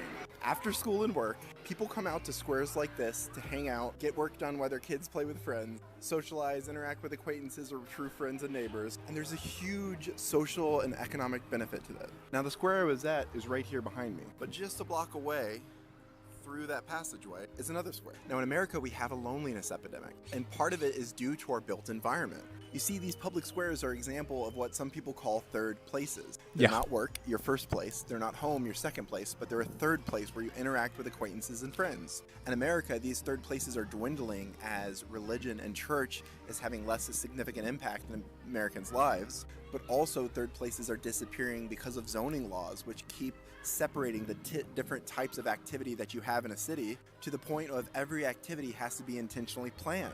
Yes, and that goes to the point that I said in the beginning. Originally, a lot of people always saw that, just as he pointed out in the video, that church had that effect, the communal place where we met on Sundays to eat chicken, right? The grill after Sundays for a church was essential to bring the community together. And by scripture, if for those who adhere very deeply to those things, you had to meet twice a week. So automatically you knew that there was social gathering twice a week when it came to a church. The thing, however, is that these customs go way back before Christianity. Those were taken in there, and Christianity added it to its framework to make it more sustainable. And it worked. And, well, that has to be appraised, I guess. But the problem is that as we moved away from those, there has been a difficulty of implementing for many countries, for example in the US, which is again his focal point here, to keep those things going. And with the lack of those areas like third places, you're not gonna have people just stopping up to take a break. Like, how far is a Central Park for most people in, let's say, New York to gather? Except having to go to a freaking restaurant and spend money. It's obvious. It's obvious that people are not doing that often. And they have to plan to meet each other if they need to have some method of gathering that is cheaper to meet at each other's home. Yeah, it's obvious that people are not going out much. And what third places we do have in America, things like coffee shops or bars and cafes, they're paid third places that just aren't very accessible for people who are poor, at least on a regular basis. Yeah. Now, why does it happen here in Spain? Well, of course, there's a culture for it, but more than that, there's an environment that's conducive to it. But what about the individual person? Saying, go make a friend or man up isn't exactly helpful. No. Loneliness is not something to be ashamed of or ignored. You wouldn't be ashamed to get help for a broken arm. So if your soul is injured, you should reach out. Ask for help. Here are 6 ways that one can combat loneliness Number 1, reach out. This could include professional help or expressing how you feel to your friends or family. You can just start small. You could also find local groups, organizations, and services that can help you connect with others. Reach out to a mental health professional, like a therapist or counselor. They can provide you with guidance and support to address the underlying causes of loneliness. Number 2, self-acceptance. This seems counterintuitive, but another solution is to cultivate a connection with oneself. It's a practice to remind us that we do indeed have self-worth. A 2022 study showed that self-reflection can reduce feelings of loneliness and also contribute to finding meaning in life. Reflecting. Yeah, I don't think enough people spend enough time truly taking care of themselves and looking deeper. Like, there's the whole meme for people who, like me, like to go to the gym very often. That is that you are not actually doing it to better your physical, your body, right? Your physique, but actually to train your mental, right? Lifting these heavy weights. I'm not doing that to... I'm not lifting the weight itself, I'm lifting the weight of the feels. But once you get past that, you start realizing that there are things that are way more important. Yeah, people need to take care of themselves, man. On who you are, practicing self-compassion, and writing down how you're feeling can be a great start. Number 3, gratitude. A lot of things around us tell us that we're not enough. It's how a lot of companies make their money. The advertising tells us we're not rich enough or pretty enough, or that if we just buy this one more thing, we'll be happy. We can combat this by being grateful in what we do have, the practice of gratitude. I know it sounds trite, but the simple practice of gratitude can do wonders. A 2021 study showed that increased gratitude can reduce feelings of loneliness. A 2015 study, 2011 study, and 2010 study all showed the same thing. I am very happy to have all of you watching right now. That's me expressing the gratitude that I have. For those of you who all subscribe to the channel, you make me all fucking happy. I want you all to know that. For just 5 minutes a day, really think about what you can be thankful for. At first, it may seem like there's nothing to be thankful for. But if you're not forced to fight in a war, have a roof over your head, and are in decent physical health, have food, and have water, that's better than some people. We should be thankful for that and much more. There's nothing wrong with acknowledging that where you are right now is hard, really, really hard. But incorporating the practice of gratitude alongside other support can strongly aid in your journey. See you, MK. For example, studies prove that gratitude can increase happiness, reduce depression, and strengthen resiliency. Grateful people often experience reduced blood pressure, less chronic pain, increased energy, even longer lives. People who purposefully express more gratitude report higher self-esteem than those who don't, and they're more likely to help others, a pro-social behavior also linked to greater happiness. People who capture grateful thoughts before bed sleep better than those who don't. Why so many positive changes? Because gratitude actually rewires our brains, kickstarting the production of dopamine and serotonin. Like antidepressants, these feel-good neurotransmitters activate the bliss center of the brain, creating feelings of happiness and contentment. Yeah, it's important to reset that once in a while, especially when sleeping. Don't sleep on sleep. Don't ever sleep on sleep. The redundancy in that sentence is beautiful. Yeah, this is very important. It appears to be self-perpetuating. Research suggests that with regular practice, you'll train your prefrontal cortex to better appreciate and retain positive experiences and thoughts, and to deflect the negative ones. Oh yeah, and please, do let me know when you disagree in the comments. Usually, that's a good source of reflection, because I don't know everything, okay? I might sometime a bit boastfully think that I know a lot on certain subjects when I even don't. So it's always nice to learn something new. Number 4, social media reduction. When it comes to using social media, we need to use it in moderation. There's research that says that a small amount of social media is beneficial, but a large amount is detrimental. 30 minutes of use a day is the advice from Dr. Jeremy Noble. He cited a University of Pennsylvania study. Cutting back on social media can significantly improve your well-being. Dr. Noble also advises to choose social media platforms that help us develop authentic social connections. Number 5, giving to others. Giving to others shows us that we have something to offer to the world. Ironically, this can help us feel less lonely. Local community volunteering, or just helping a work colleague or neighbour in small ways. According to Vivek Murphy, the man who first declared the loneliness pandemic back in 2017, quote, service is one... I'm laughing at two comments at the same time, but yeah, that 30 seconds, we can all agree that it's not gonna happen. 30 seconds. Oh, did I say 30 seconds? 30 minutes. No, that would have been wild. You watch a YouTube short, that's it. Get back into nature. Go watch some birds, boy. No, yeah. That's a little bit low.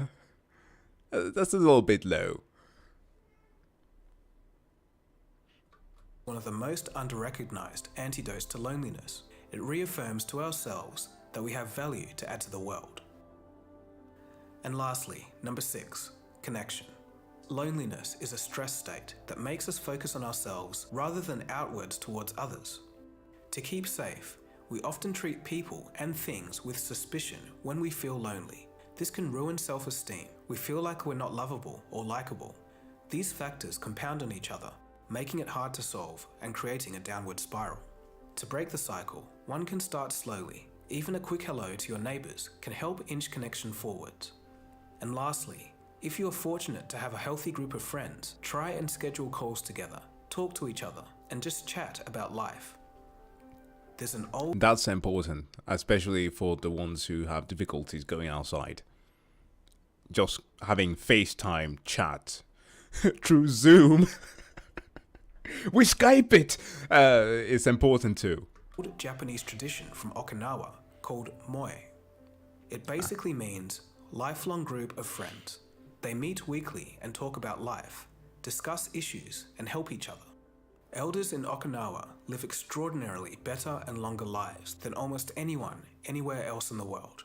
It's common to find moe groups that have been friends for over 90 years. Why I've travelled to the Japanese archipelago of Okinawa, where there are more centenarians than anywhere else in the world. それからお友達関係とても親しくして仲良くしてるから悩みあんまりない。 Holy shit, did you see that picture there? Yo, great-grand auntie is... Dang. It's not the whole family there. That's beautiful. Yeah, I plan on living to like 105. I need to get past 100 at least. If I can stay as much in shape as my granddad was, unfortunately he died to cancer. But yeah, if I can avoid that cancerous bullshit, I hope to be able to live that long. That would be dope. 元気だろ、元気。元気ですか？友達と会うのが楽しみ。散歩行ってからよ。友達いるデイサービス。いっぱいいるさと思う。おばあさんたちがいっぱいいる。カモの話さえ。何年も話する？昔の話したり。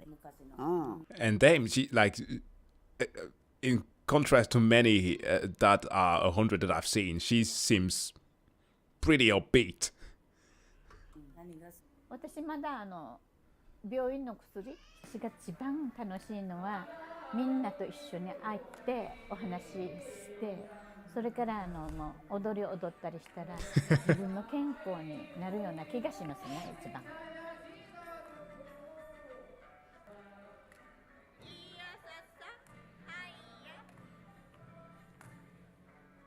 3つぐらい空いてますよ。一番古いのだったらもう50年ぐらい続いてないから。 Can you just imagine the things that our generation is going to be talking about when we get to that age? Man, we'll be discussing video games still. I hope so. I really hope so. So on my 99th birthday, Bethesda finally released a game that wasn't buggy. You know what, Todd Howard? You worked a lot. You worked a lot to achieve this. This is now 116 times the detail. もうやめないですよ。みんながね、元気じゃないと自分もね、長いこと元気でも面白くないさね。I don't try to live as long as possible. It happens naturally because we all gather, laugh and cry together. And that's what's good. That's what we say. That's it. That's really the way of life in Okinawa. Keep in mind that these are general rules, and some may find it harder to make connections than others due to being non-neurotypical or due to other circumstances within their lives. Bro, meeting each other in parks where there are like tablets on on like the tables, playing like live backgammon with each other. Oh, that would be a dream. Sometimes people and memes, of course. Obviously, a lot of memes. That you try to connect with can just be plain rude. But at the end of the day, there are many ways to combat loneliness. So the key is to realize how you're feeling and to find the best strategy for you alongside professional help. If you encounter someone showing symptoms of loneliness, don't ignore them. Reach out to people who might be lonely. Talk to them. If they need professional help, guide them in the right direction. It all comes down to how can you be of service to others? The gift of simply being there and truly listening can sometimes go a long way. Go in with an open mind, don't be quick to judge, and try and practice understanding. Once we listen to others, they can be more open to listening to us. Chronic loneliness is an unnatural condition, a state that we were not designed for. It leaves us empty and longing for connection and understanding. It's been slowly building since industrialization, accelerating in the 1960s and 70s, before exploding in the 21st century. It crept in and snuck up on us, and only with the proliferation of smartphones and COVID did it get so severe that it could no longer be ignored. Only now are we starting to see and do we care about the impact of loneliness. Before it gets out of hand, we need to tackle the situation. Of course, you can't alleviate everyone's loneliness, as each person longs for different types and different depths of connection. But as it poses a public health concern on a global level, both government sectors and private health organizations need to be more vigilant.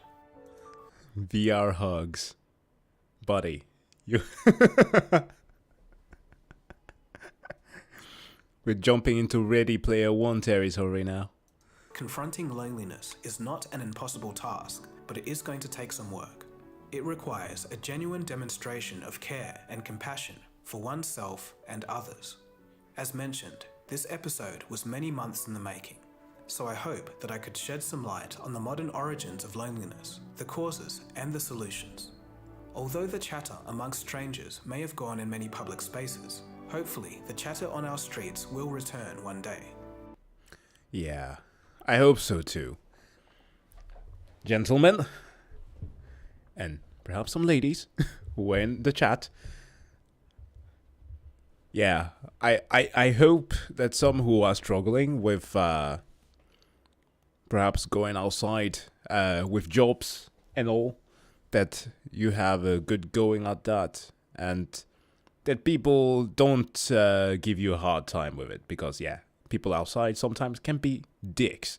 I know, as somebody who takes a lot of public transportation, despite having a car, I prefer to do that.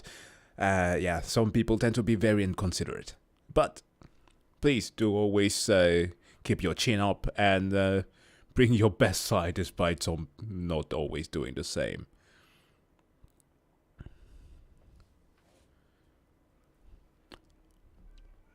I would love to watch some Midget Studio another time though, because now I need to actually go and socialize, I guess. I need to go down and be a dad to a very happy child singing in the background there. But yeah, this is going to be the end of the stream though. Thank you all for being here, and I hope that you have a great start of next week.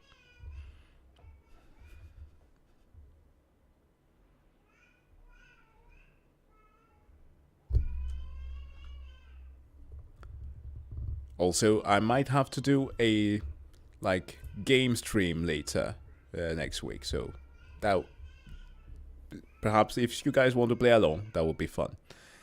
That's it though. See you guys, good night, and bye bye.